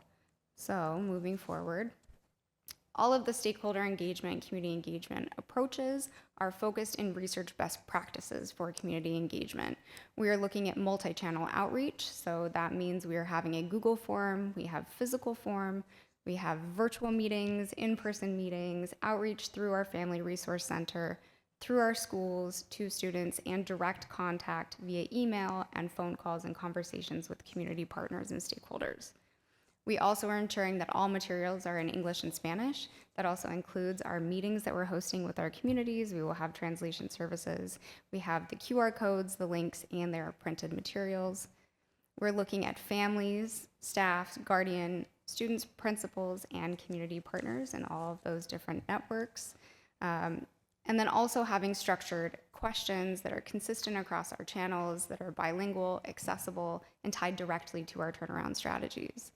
And lastly, and very important, is having traceable decisions. So ensuring that every theme that is discovered in essentially this research or thesis research in our discovery of engagement and feedback is aligned to our strategies, that there's an audit trail in the different revisions that are coming up, and that we are having that process for reviewing and making determinations for incorporating feedback. So I'm going to dive a little bit deeper into each of those areas, looking at our stakeholder groups. These are kind of the bigger buckets that we're emphasizing, which is family and parents. This is a primary audience. We're doing outreach through a virtual coffee hour, which you'll see a more detailed timeline later on in the presentation of all of these different components. We have the translated materials available, like I said, in both print and digital version, and we will have the QR code and outreach at school events, noting that school is fast approaching our summer break, working with our principals who have had the conversation as well. We're looking at our students, so trying to ensure that we have student voice collected via the form and our physical printed copies, and having those opportunities to engage with the high school, so our student government and things like that, so different student groups. We have teachers and staff as another bucket of our stakeholders. We did discuss this with our principals at a principal meeting, asking for that disbursement, their voices and engagement, and looking to have, the opportunity to attend any school-based events that they're hosting and be a part of that. We also will be sending out, again, reminders throughout this process with that direct communication and opportunity to engage. You were also on here. You were invited to champion this outreach, to share your feedback, and to be a voice for that as well. There's a more detailed slide about ways that you can choose to participate that I'll get into later. Community partners are crucial to this work as well, so not just what is happening in the school and what the experience is within our school sittings, but also what are our community partners seeing as they're serving families and students of Lawrence Public Schools. This is something where we are very heavily relying on our collaboration and amazing team at the Family Resource Center for those partnerships, and also our department heads and central office and other leaders within the district are compiling those lists of their networks and community partnerships and collaborations so we can do direct outreach and engage them in this feedback. And like I mentioned, with teachers and staff, we also have the principal and administrators. We did do a brief conversation with them today at the principals meeting, and we're asking them to distribute this at their school level throughout the remaining few weeks. So how we're collecting feedback, like I said, we're trying to approach this in as many ways as possible. We have a Google form. You can see I have a very simple link that you can access this. The forum will be open until July 15th. This is tinyurl.com/lps-turnaround2026. This has a summary sheet that details what the turnaround plan is, why it exists, what the strategies are, our goals for the next few years, and a way to provide feedback, whether they print that form or there is a link to a Google survey, or there's a QR code if they just want to scan the QR code and get to that link. That is in English and Spanish in that folder that is in the link right there. Also within that summary, if they click to the Google survey link, that is also available in English and Spanish. Linked on both of those Google surveys is the opportunity to get access to the other language in case they're on Spanish and would like English, or in case they're on the English survey and would like to access Spanish. And also linked within that is, again, the summary of the turnaround plan renewal, the priorities, and that one pager, so they can access it all seamlessly, ideally. We will have a virtual session, so the virtual coffee hour with the superintendent and with families is June 8th. We're looking to schedule an optional a virtual office hour, so anyone can hop into that. If they don't want to provide written feedback, they can have verbal feedback in that way. That will also have bilingual facilitation, and that would be open to everybody. If there's interest in that, we're happy to add additional sessions. This is really flexible based on the need and the feedback of everyone else as well. Like I mentioned, we did the principals meeting today. We are speaking to you this evening, and we will incorporate any way that we can into family and community events throughout the next couple months. We have the physical forms, like I mentioned. It also states where they can turn those in, when they would be due by, and again, links to the digital version in case they change their mind and would like easy access to that. And then as I discussed previously, direct email communication to community partners as we're asking everyone to compile those lists and provide them to us to distribute on their own as well, and we'll make it available on our website. So I know there's a lot of information on this slide, but just some key dates and timelines. Earlier in the year, we did develop an engagement tracker. So this is a comprehensive document that is looking at who we were engaging, how many people, how many sessions, in what capacity are they being engaged. It also links to the responses for the Google Forms, and we'll have an input for putting in any physical feedback or verbal feedback in those sessions or conversations. It then has themes, evidence to those themes, frequency, and the strategy that it relates to. It has a tab that will look at the rationale and the audit trail for making that feedback incorporated into the strategic plan. And so that is something that ideally can be replicated for any additional community or stakeholder engagement for other projects. So we have a very comprehensive and consistent way of engaging our community. We spoke at the principals meeting today. We're speaking to you now. We have a virtual coffee hour. The last day of school is June 24th. So that's kind of our final in-school opportunity to distribute those physical forms and the QR codes and availability. We'll have the virtual office hours or pop-in events in July. The Google form will close July 15th, and physical forms are to be submitted. Again, that deadline is on all the documents. To be determined is the final review, coming back with that incorporated feedback to everyone here in this meeting. And we are working backwards from the ideal deadline of the Leadership Institute, August 5th, to be able to present a final or more comprehensive view of those goals, of the strategies, and of our community feedback to our school leaders, so they can start that next school year with this information. So to summarize this and where it kind of exists within the process and the tracker and responsible parties, we are going to be collecting this information. This will go through the Google form, the meeting session notes, and facilitator summaries. This will be gathered through June. We'll be synthesizing this, so this is going into the engagement tracker. There's an emerging themes tab that is structured like a quantitative and qualitative research project, so we can identify those themes, different codes, frequency, and provide the evidence of those being an interest or area of feedback. And then they will have a frequency and priority scoring. We will then be determining how to incorporate the feedback where it fits within the strategies, and that goes in a separate component of the tracker that will have an owner assigned to those revisions based on the content area, the department, and the different efforts in the district. And again, this is all very important to ensure that we have an audit trail for review and for a final vote and approval as it comes back. The revisions will be done with a track changes document, so it's easy to see what has been changed from the renewed turnaround plan from previous iterations and section by section notes.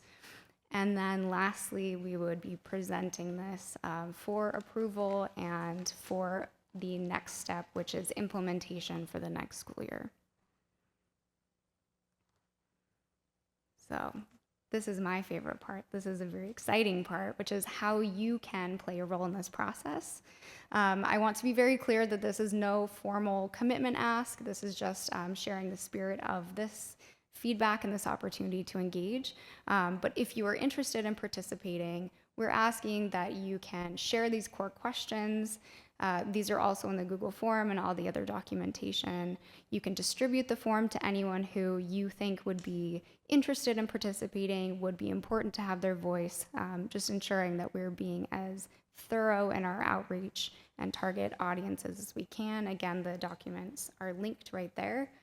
And then you can also nominate community partners. If anyone comes to mind who you think would be a champion or a great voice to this work, please send them my way, and we're happy to get them involved in this. Again, a note just on expectations. We're not asking you to formally facilitate any sessions or take on any administrative duties. We're really just asking you to be a champion, a connector, a questioner, and to help us be informed in this work. I think that everyone's feedback, perspective, and networks is very crucial so we can have as many people participate in this as possible. So in that instance, I do just have a couple questions that I would like to pose back to you all to engage you in this process, engage your feedback in our proposed plan and the efforts that we're doing to get these voices incorporated into our renewed plan. So these are in your document, but really just wondering if there are specific community groups, faith organizations or other organizations or partner networks that you would like to ensure that we reach so we can be very intentional with that. And then are there any concerns that you're hearing most frequently from constituents that we should make sure that the engagement questions capture? So if there's anything that's missing or anything that you see that could be contributing to a more development and feedback, please let us know. This doesn't need to be right now. I know I'm putting you on the spot, but I'm always available for a meeting, a phone call, or an email. So thank you for going through this with us. The second question you're asking us is very loaded. So you can expect to get a lot of information from those of us that do get daily phone calls, text messages, anonymous copy-paste messages, the whole 9 yards. But I guess one thing that I would want to stay away from is those anonymous comments. Like, I guess, are you these surveys and these questionnaires, will they be tied to a name? No, that is not something that I have required. Okay. There is a responder input for email. We also have asked if they'd like to stay informed of the process of the next steps and feedback to provide their information, but that has not been a requirement, just to not deter people from providing feedback. So my concern with the timeline is we just had a survey that was put out a few months ago, and we extended that timeline, the deadline, because of lack of response. Now we're asking families to respond to surveys, come to drop-in sessions in the summertime when folks typically are away.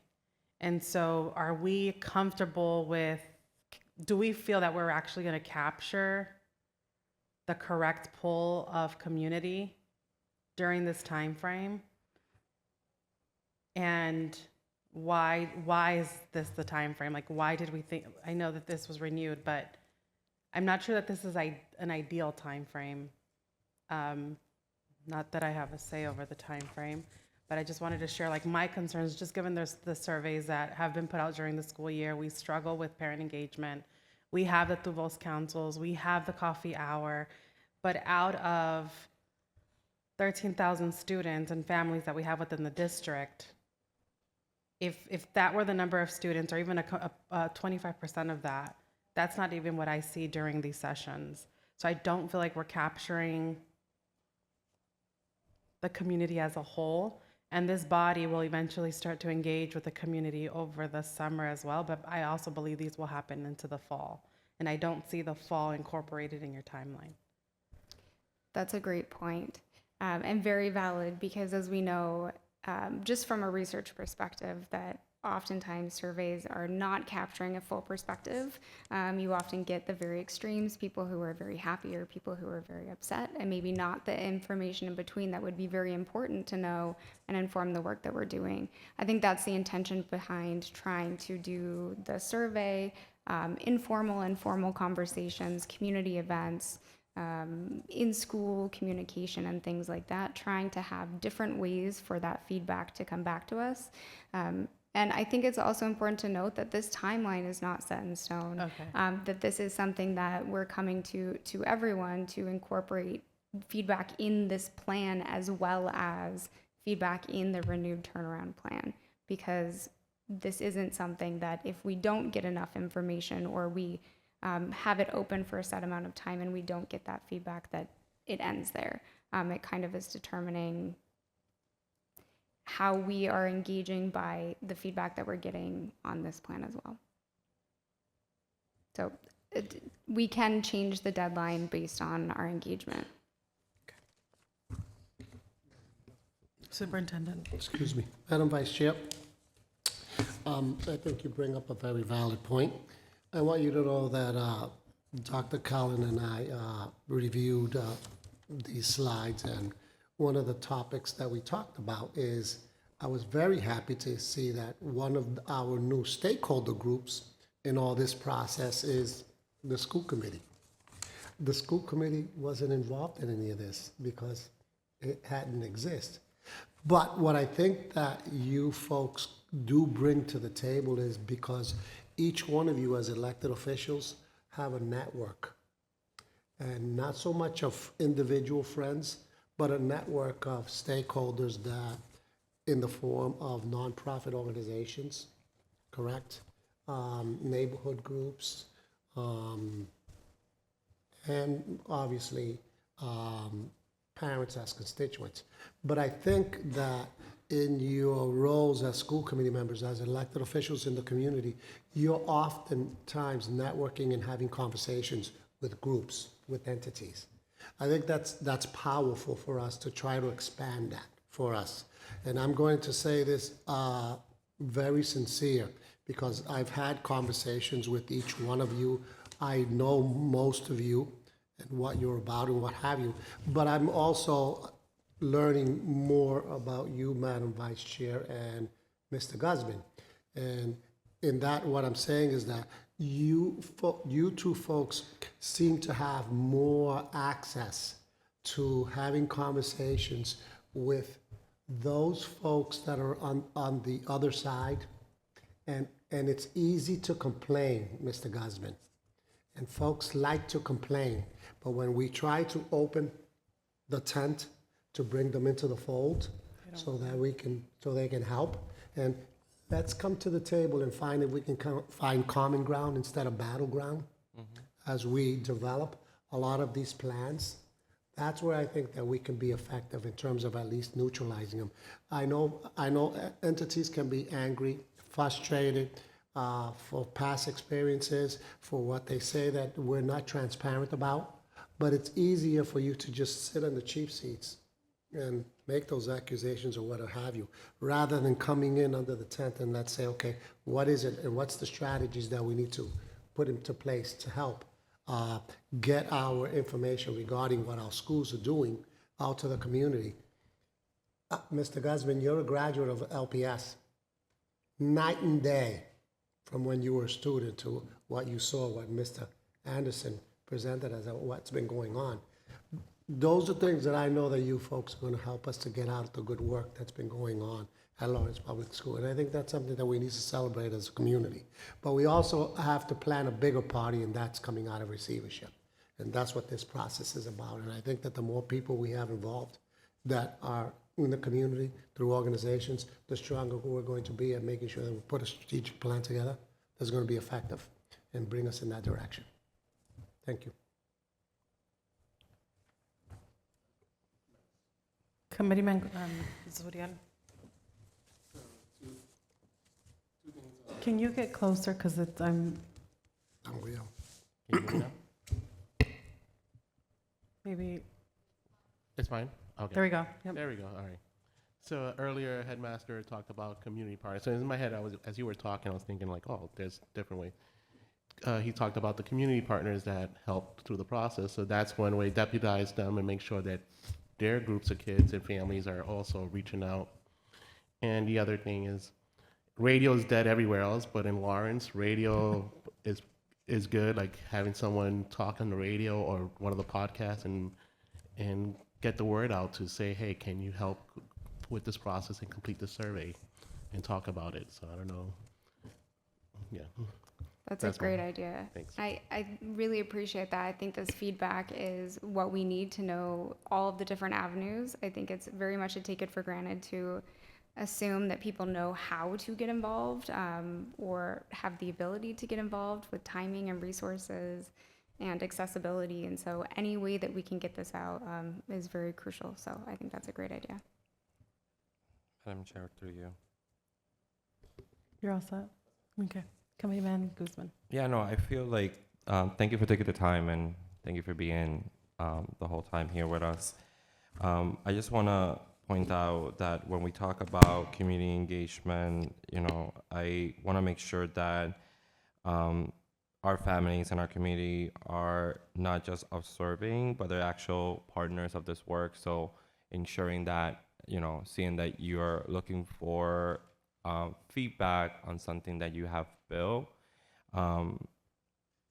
But at the same time, we cannot call this true engagements if families are struggling to just access the conversation. The vice chair just mentioned a key piece, right? Look at the time that you're asking for this, right? This is a key indicator that you need to extend the timeline. And if that's to the extension, the rule of the receiver, I hope that the receiver and the commissioner look at extending the opportunity to submit this to ensure that our community, when they come back, or the LPS has the opportunity to go out there during the summer and where a lot of programming and events are happening, that LPS can be doing a table and gathering this feedback, I think would be essential. And, creating platforms or going to radio shows, using, to your point, a lot of people complain. Our job is to listen and understand, not judge, and then teach, right? What is right, what is wrong, tell them if they're wrong, like that they learn what the system is, and ensure that we can find ways to supporting them. But overall, there is engagement fatigue. Vice Chair mentioned it. There are many surveys that you're asking our family to be part of. And this is where, I want to bring back the implementation plan. There are so many plans that the SUS committee is being, they're different, but they in some point collide because the work supports our work, even though the decision is not on our plate. So this is why I keep saying, like, at some point, all these plans have to collide within the timeline to understand how we could be part of this. And I really got a little confused in the beginning when you were providing the slides when it comes to like in-person meetings, school committee, constituent outreach when available. But then you explain a little bit more at the end on the expectation, because I would not consider this a community check the box, you did outreach. Because we do not know how many people out there are actually watching and retaining this information, or right now at 9:49 watching this meeting. So instantly when I saw that, I was like, definitely not. And then I asked my question of other resources that are going to be provided to the school committee to support LPS on getting this information out there. And based on the expectation, it looks like you just want us to push this information out there within our avenues of communication. And I'm willing to do that, but I think we need to do more in-person approach to be where our community is, to support that fatigue that is happening and within our families and students. And I hope we send a lot of things by mail. I think this is a huge thing that families should know about. And if we have not sent this by mail or students home, I think this is something that you should consider as you're doing this process.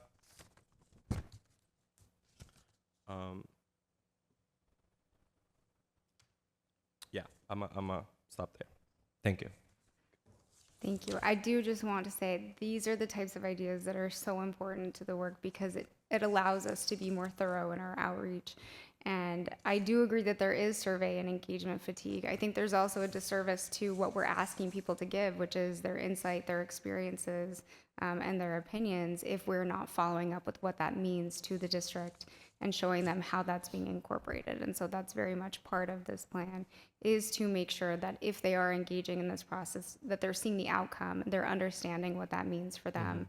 And so in taking that survey, they'll see the opportunity to be, informed of that if they would like to include their email and contact information, or if we're just sharing that out through the same avenues as we were doing that outreach. But I think that that is a crucial part of this type of work, is to let people stay informed of the impact of their voices, not just to gather that information and then move on with the See plan. the impact. And receiver, even when we went through the whole effective school process, understanding that who captures a strategic plan, right? Like that's the values of the community, how you build that, and the school committee. And I want to clarify, the school committee has always been here. It has never left. The difference is that the district of individuals decide not to engage the elected school committee members, but we have always assisted since 2011 after receivership. We have always been here. I've been elected since 2020. But with that, knowing that the school committee is the sort of understanding of community and gathering those values, and the vice chair mentioned the opportunity that we might have during the summer to have these communities dialogues, why not use that sort of approach or what is happening there to gather and support this work so that we're all on the same page of what is happening? What will be the difference in where it will not allow us to do that? I think that's the exact intent of what we were saying in this presentation, of having the school committee members use their own networks as part of your own engagement plan. I think it's listed in there that you all should consider taking these questions as part of that work with effective school boards. I think the vice chair referenced that as well. I mean, as you all are doing those sessions over the summer, you should, if you want, we are certainly asking you to, but to use some of these questions as part of those sessions to seek feedback in those forums. I think that is the intent. And I will add, if there's any resource that would be beneficial to you all as you're taking this out to your networks and your communities, I'm happy to put that together, and happy to provide any resources or material that would be beneficial to those conversations. Yeah, I think to add on to that, if there is the possibility to get resources, space, language access, opportunity within the buildings to do sort of our gathering of values to support this work. Because when I saw this, we're not asking the school committee members to formally facilitate the sessions. I see it two ways. I see it as we're not asking you to do any work. If you want, come join us. And I also see it as this is not your work. This is the superintendent receiver's work, not the school committee's work, which is literally what it is, right? The turnaround plan is subject to the receiver and the superintendent, not to the school committee. But being able to align them together, I think would be exceptional. It would be great.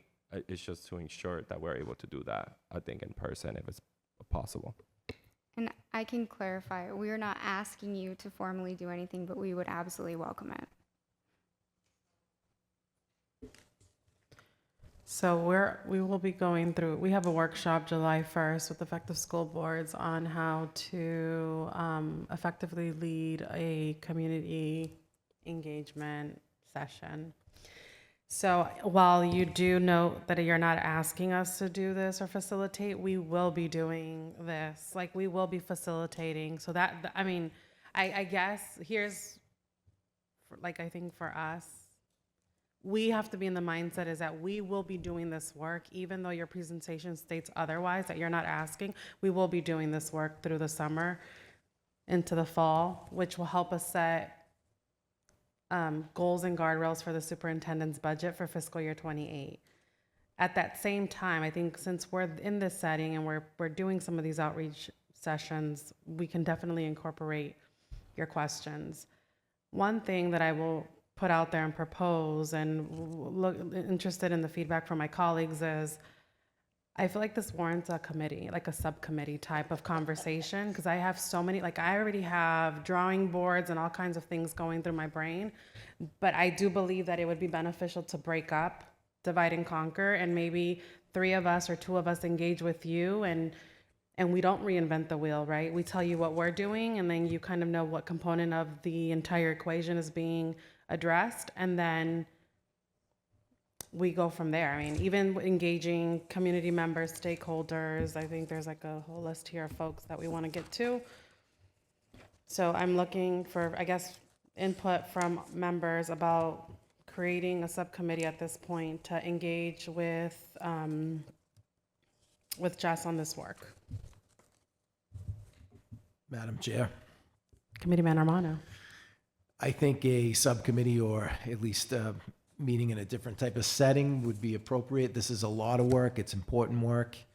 I like Committeeman Guzman's highlighting of the in-person approach is not only important, but I think we all know it's necessary in our community.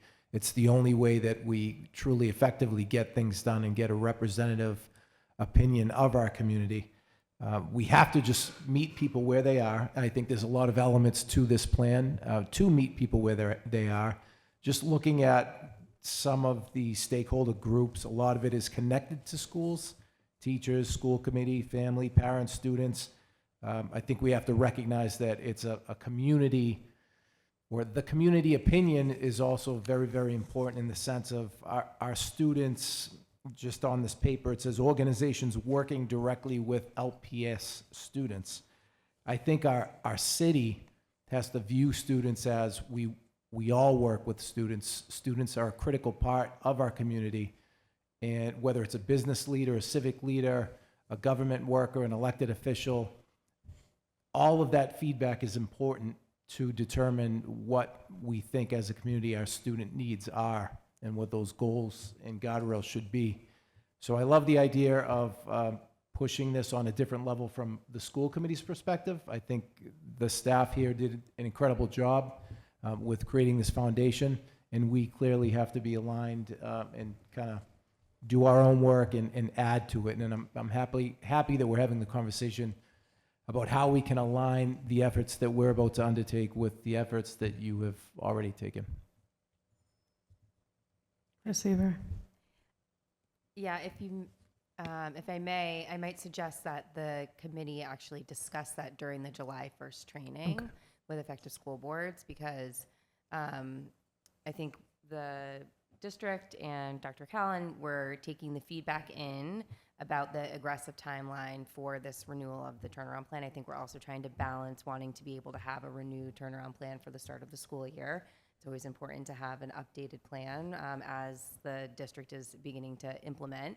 And you all are working on your engagement efforts with the guardrails. And I think that conversation for how a subcommittee could play into that work, which would be, of course, connected to the turnaround plan renewal, but far more extensive in terms of the timeline. And so I think having a conversation about the utility of a subcommittee during that session, I think will help be able to guide future decisions. Thank you. And then just to address my my colleague's comment about organizations working directly with LPS students, we do have organizations in the city that extend to like Central Catholic and the vocational school, and I think we experienced that during one of our forums where a lot of the feedback we were getting from students were from these other schools and networks that, while like specific topics that were to discuss, we do have implemented in our schools. It's these other schools that didn't. So I think I agree with this point here that we really have to make sure we're honing into our students versus working with organizations that will bring a body of students that are LPS students, not vocational students, not students from the Greater Tech or from Central Catholic or from Phillips or from Pingree, because I think we did experience that at the last session, and we want to make sure we're getting feedback from students that correlate directly back to our district and not private schools or the vocational school. And I'm saying it from, we all experienced that. We were a little, I was taken back, like, oh, I don't know how to help you, right? At this point, because we don't govern those schools, or we don't have a direct influence over those schools. So I think that's probably what the intention is there, of making sure that it's the body of students within LPS. Yes. Okay. Madam Chair. Committeeman Guzman. Yeah, and I think making sure that if the survey does not have specific like categories of who you are, perhaps who is doing this, that if an addition of non-LPS student perhaps can be added if it's not there, because when I start reaching out, my lists are endless. So like, yeah, to your point, there are a mix of participants, right? When I start reaching out to them. So probably getting sort of something like that updated, like that you get more direct data that you're looking for directly. Because if I'm from Central and I open it and I say student, I'm a click student. And does that translate to you that is an LPS student? That's not gonna be helpful. I don't think that's what you are hoping to capture, even though that student could have some type of relationship or with an LPS student through a family member or friend, and perhaps they can speak truth to what you're trying to gather, and what you're trying to look for. I guess the other piece that I want to mention on the subcommittee is I'm in favor of subcommittees if it's to flash out what the entire committee will be embarking when it comes to speaking with community to capture those values. So certainly, I think it's subcommittee, but again, I think to the receiver's point, we should probably discuss July 1st when we come together. It's coming up with a proposal or a roadmap and then bringing it forward to the whole committee as a whole. Okay. Not making a decision at that subcommittee for the whole. I think it's good practice in how we want to govern effectively.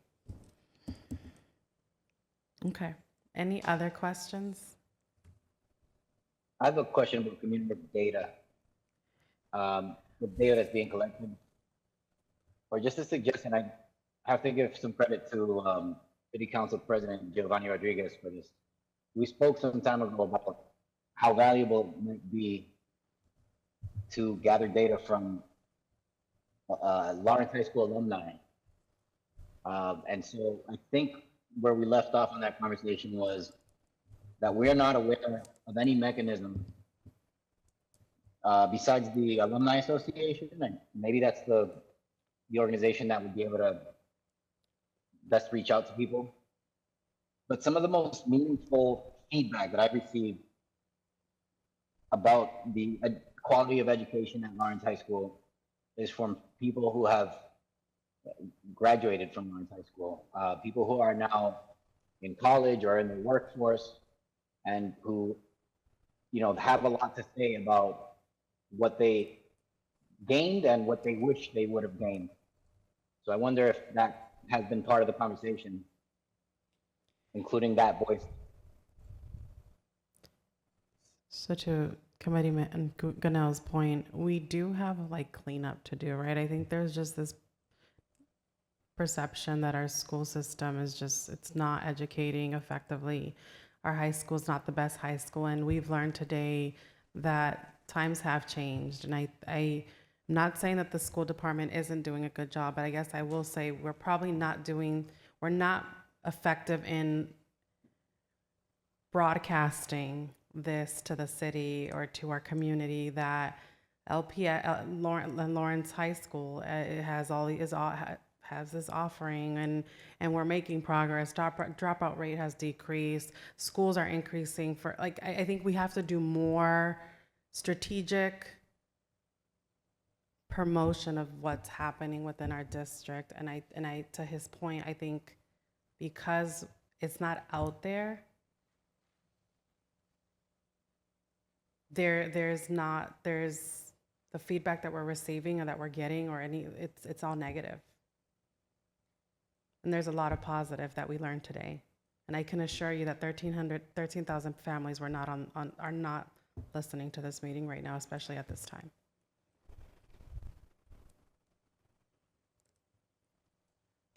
Madam Chair, I think, are you capturing alumni through this survey? Or are you just classifying them as community members that might be answering this form? I'm happy to incorporate the suggestions for a distinction in the type of audience that we're doing, and then seek the avenues to engage alumni. I think that's a great suggestion. Yeah, and feel free to reach out to us. I'm the vice president of the Alumni Association for Lawrence High, so we can always support. So that will be within my partners that you should reach out to. Great. And I will say, I think that this is a perfect example of why these conversations are so important, even discussing the plan to engage different groups. We are stronger together. We have increased capacity together and increased reach. So I'm grateful for the suggestions, and we'll get on the to-do list that came out of this conversation. Thank you, Ms. Callan. Thank you, Ms. Callan. Thank you. We just have one item left on the agenda, Madam Vice Chair. That's the graduation resolution. Yes, so before you, we all have the graduation resolution for approval. Secretary, is this the copy for signature we adopt today? No? Okay. Just, Like a copy. That's the one without the watermark that I gave you. this one. Yes, I pulled it out. Yeah, okay, great. So. Good. Where our names are listed. Committee member Ganell, Dr. Ganell, is not listed as a doctor, and I know he worked hard for that designation, so if it could be added. Yes, please. Madam Chair, I want to put a motion to approve this resolution with the amendment to add Dr. Eloquin Ganao. As well, I would like to amend the part that says, now therefore be it resolved, and it should read, that the Lawrence School Committee hereby extend its heartfelt graduation and best wishes to the Lawrence High School class of 2026 upon the occasion of its graduation. And I would like to put that as a formal motion and also ask for discussion. So if I hear correctly, you're asking to remove under the leadership of Chair Mayor DePena. Correct. There's a motion on the table to amend, so two motions. One to amend line item page 2 to add Dr. Eloquin Gonell, and then second to remove the statement under the leadership of Chair Mayor DePena.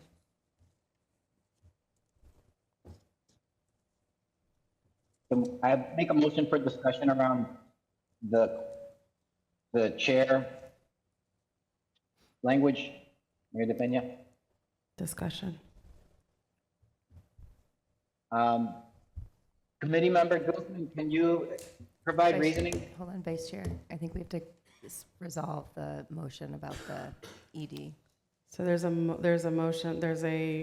motion on the table. About the adding Dr. to Quinn Ganell. Adding, so there's two motions in one, right? It's two amendments So we in need one. to, so I think we should take them separate. Okay, so can you rescind your motion so we can split the motion?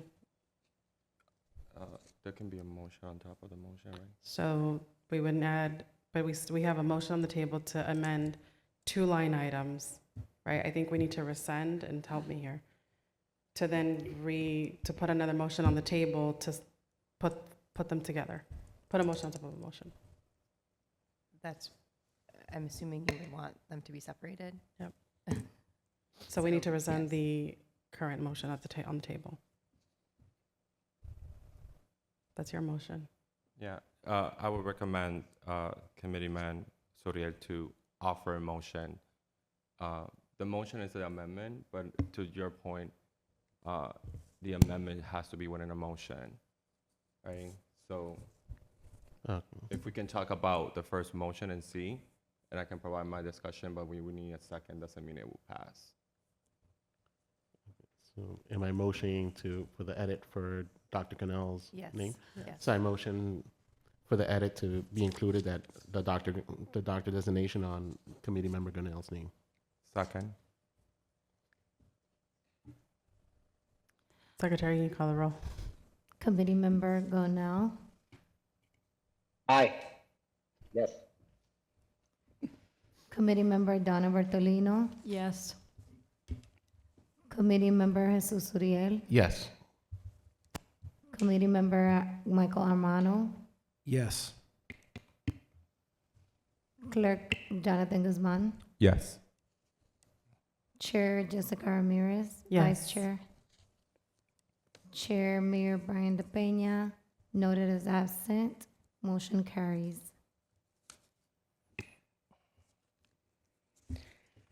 So my motion is. At this time, I'll entertain your motion. Yeah, so my particular motion is, I think at the moment, if we're following parliamentary rules, there has to be a second in order to open discussion. What I wanted to, Second. thank you. What I would say is that I offer this resolution, and nowhere do you see me asking or requesting to be under my authority or leadership, because this is a Lawrence School Committee resolution. That's why I'm offering that motion. When we sign this, is on our behalf of the leadership. So it's a friendly amendment that we are all equal within this Lawrence School Committee. And again, I was the one that put this on the agenda and requested this to put the agenda and offer particular points. And nowhere do you see me asking for my name to be on it as the leadership that recommended this. So with that, Madam Chair, there's a second. I would just like to call roll, if you, with your leadership. So I don't know that we have a second. Is there a second? Juan Ganao did a second. I think he second. I think what the motion that you brought forward included the addition to doctor in the signature. So this is why we were asking to split them and have you rescind your motion, because it included 2 requests, right? We had 2 amendments. So he second, I mean, I'm not gonna speak for him. Dr. Gonell, you second the motion with discussion and had questions on the removal of under the leadership. Your second was for, what was the intent of your second? The intention of my second was to answer discussion. Can you repeat that again? The intention of my second was to go into discussion. To go into discussion. Which is still calls for a motion for a roll call vote. And I'm requesting a roll call vote on this motion, Madam Chair. For discussion. No, Madam Chair. There was a motion on the floor to remove this through an amendment. There was a second, even though it's for the purpose of discussion, it allows discussion. And because it was second on the parliamentary rules, I'm requesting a roll call vote on this motion, regardless of what members would like to vote it down or in favor of it. I provided Secretary, please call the roll. Will there be any further discussion? I rescind. Hold on. I think you need to restate the motion so that the committee knows clearly what they're voting on. Motion.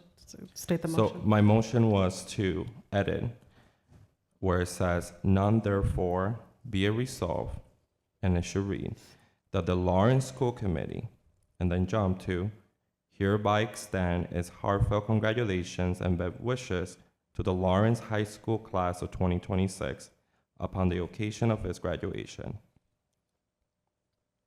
Great. And now is there a second to that motion? Even though the intent was for discussion, but because it was seconded. Right, I so- don't know that the committee member understood what he was seconding. I think he thought he was seconding a so- discussion. So now we can second on the motion, and then following that, we can say, is there discussion? And then we can open it up, because I think other members didn't have an opportunity to maybe participate in the discussion before we do roll. So is there a second on the motion?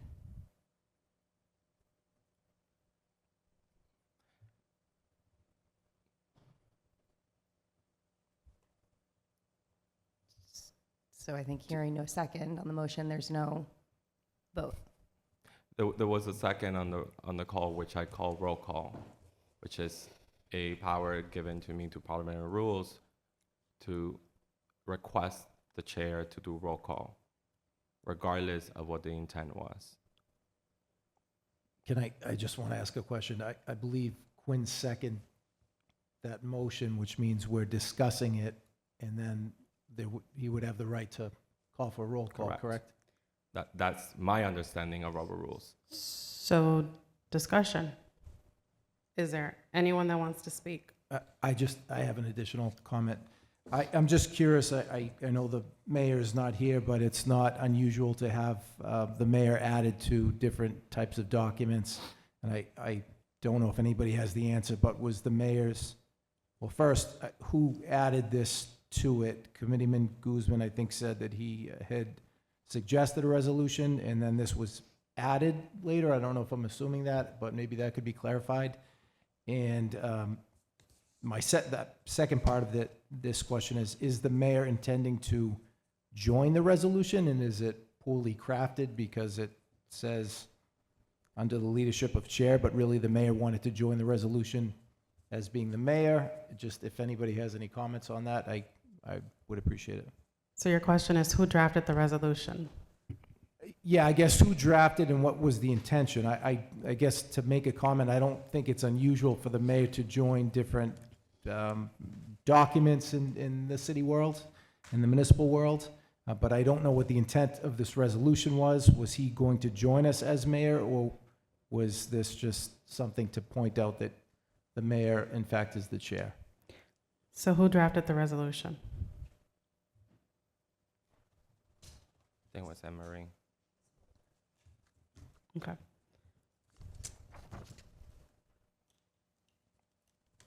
I guess another question, if I may, Madam Chair. Committeeman Gonell, give us 1 minute here. Hi, Anne-Marie, how are you? For the record, my name is Anne Marie Stronach. I work for the Department of Elementary and Secondary Ed and am currently supporting the district as a liaison for the district. The resolution was drafted by myself at the request of the school committee member, Mr. Guzman, and I drafted the resolution based on a draft letter that he provided to me. The intent of the mayor was under the leadership of the mayor being the chair of the school committee. His name is on there as a signature. The letter was given to you in a draft form so that you could discuss it, make your edits as needed tonight at the meeting. And the intent of the mayor and under the leadership of the mayor is because I see that as the role of the chair of the school committee. That is his role, and that is how that came to be. So I hope that answers the question. Thank you. You're welcome. And Madam Chair, through you, this is like, it's a clear piece that the mayor will be signing this as the chair of the school committee. And to my colleague's point, if the mayor of the city of Lawrence, right, not the chair of the school committee, would like to do a resolution or certification, that's a power within the executive branch that he can do himself on our own time, right? This is a friendly amendment that I said just to like equalize that this is coming from the entire body. And again, you know, you didn't, to what Emery just mentioned, you didn't see at any point I requested, which usually you see on resolutions. You see in resolutions who proposed the resolution on the actual resolution.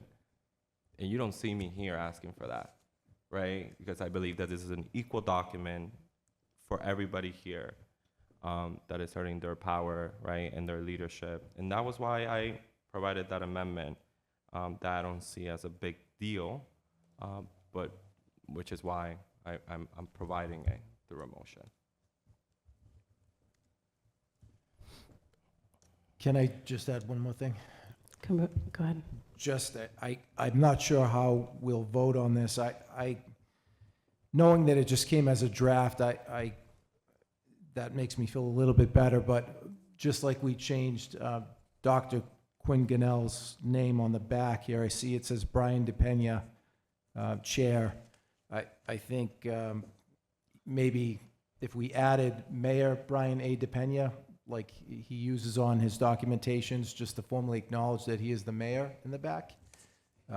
If it's really the will of this body to take it out, it's not, I think it's a nominal, I don't know if that's the right word, but it's not that important to me personally in the big scheme of things. But I guess with all due respect, I'd like to see that the mayor gets at least mayor written on his name in the back if it's taken off. So I'll add, I believe in prior discussions that we've had before, it's when it comes to this governing body, he is the chair. And we have been advised to remove mayor from the title, or when we refer to the chair. This body has the, again, there is a motion on the table. This is your vote.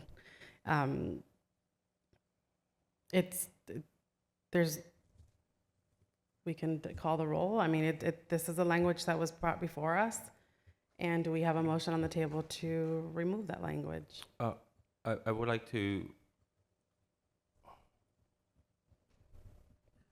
If I provide an amendment, I might move it. Just to the point that my colleague was mentioning, and I don't know how this will go, but I do think that out of respect, like if we're able to add it, right? Like, why not onto the signature? But when it comes to the actual language on the resolution, I think it needs to come from this entire body as its own power. So I would like to, if I'm able, the only piece is.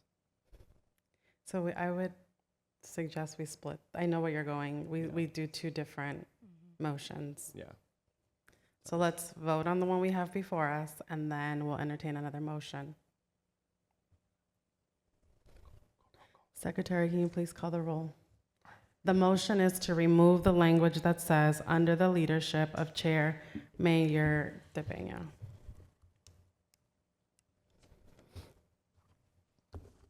Committee Member Gonell,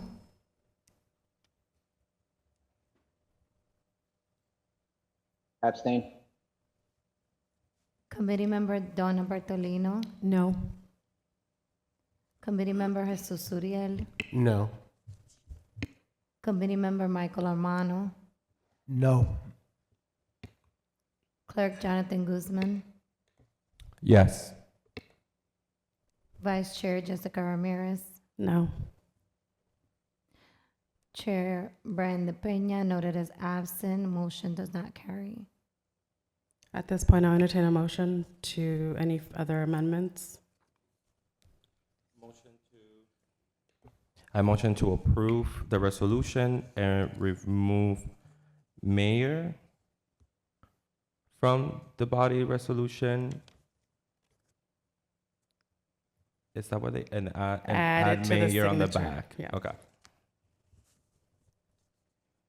So there's a motion to approve, remove mayor from the resolution, but add it to the signature line on page 2.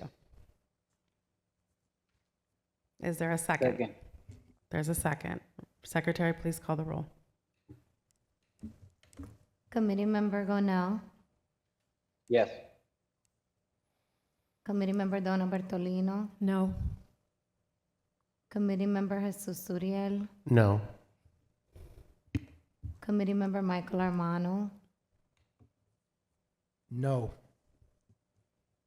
Clerk Jonathan Guzman, Yes. Vice Chair Jessica Ramirez, Yes. Chair Brian De Peña, noted as absent. What's the There's count? 3 yes and 3 no's. Technically, the tie parliamentary question, the chair can double the break. Emery, do you know that answer? Emery, do you know if the other parliamentary rubber rules, the chair have to can break the revote. tie? Oh, I don't. The chair's not here. The chair is Jessica.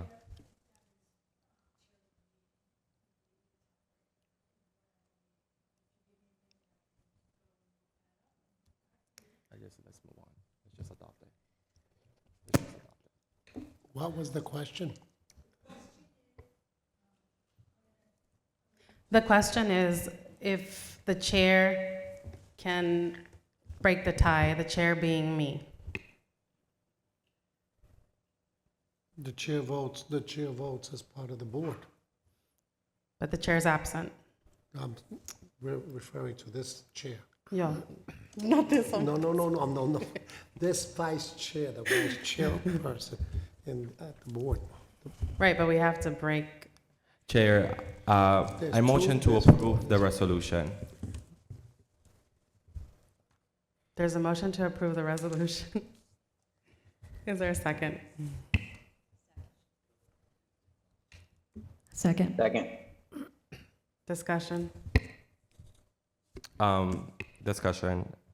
I just want to thank my colleagues for the opportunity just to provide these amendments and through this conversation as we go through this process, and implore our colleagues to remember the separations of power within the city of Lawrence. Thank you. I would also like to add that just given recommendations that we've heard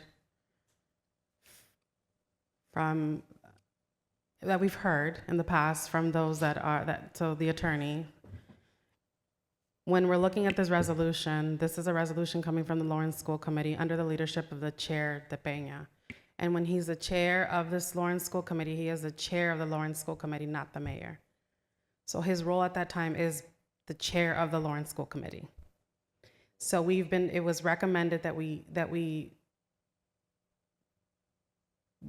remove that term from the language when referring to the chair.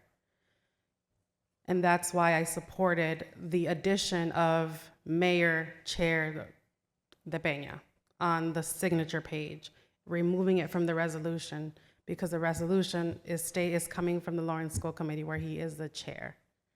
I know I think we're being very technical, but in prior discussions, we've been recommended to, while he is the mayor, we're not taking that title away from him when we're adding it to the signature line, but we are acknowledging his leadership role under the school committee, or under his leadership of the school committee. So that's my explanation as to why I supported the removal of mayor. It's just based on recommendations that we've received. But we're not taking away his role because we are adding it to page 2. But in this resolution, he's the chair of the school committee. There's a motion on the table to approve the document as is. There was a second. Secretary, can you please call the roll? Committee member Godnell, Yes. committee member Donna Bartolino, Yes. committee member Jesus Uriel, Yes. committee member Michael Armano, Yes. clerk Jonathan Guzman, Yes. vice chair Jessica Ramirez, Yes.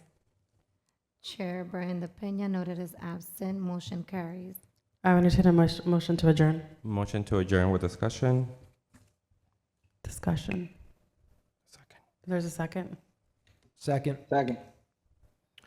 Madam Chair, through you, I just want to send words to the class of 2026 of Lawrence and say congratulations. Your journey reflects resilience, strength, and determination. You have overcome challenges and continue to rise, and in a few days, it will be a testament to your hard work and your community support. As you move forward, carry with you the pride of where you come from and the responsibility to uplift others along the way. Lawrence is proud of you. Your future is full of possibilities. This is not the end, it's just the beginning. Thank you.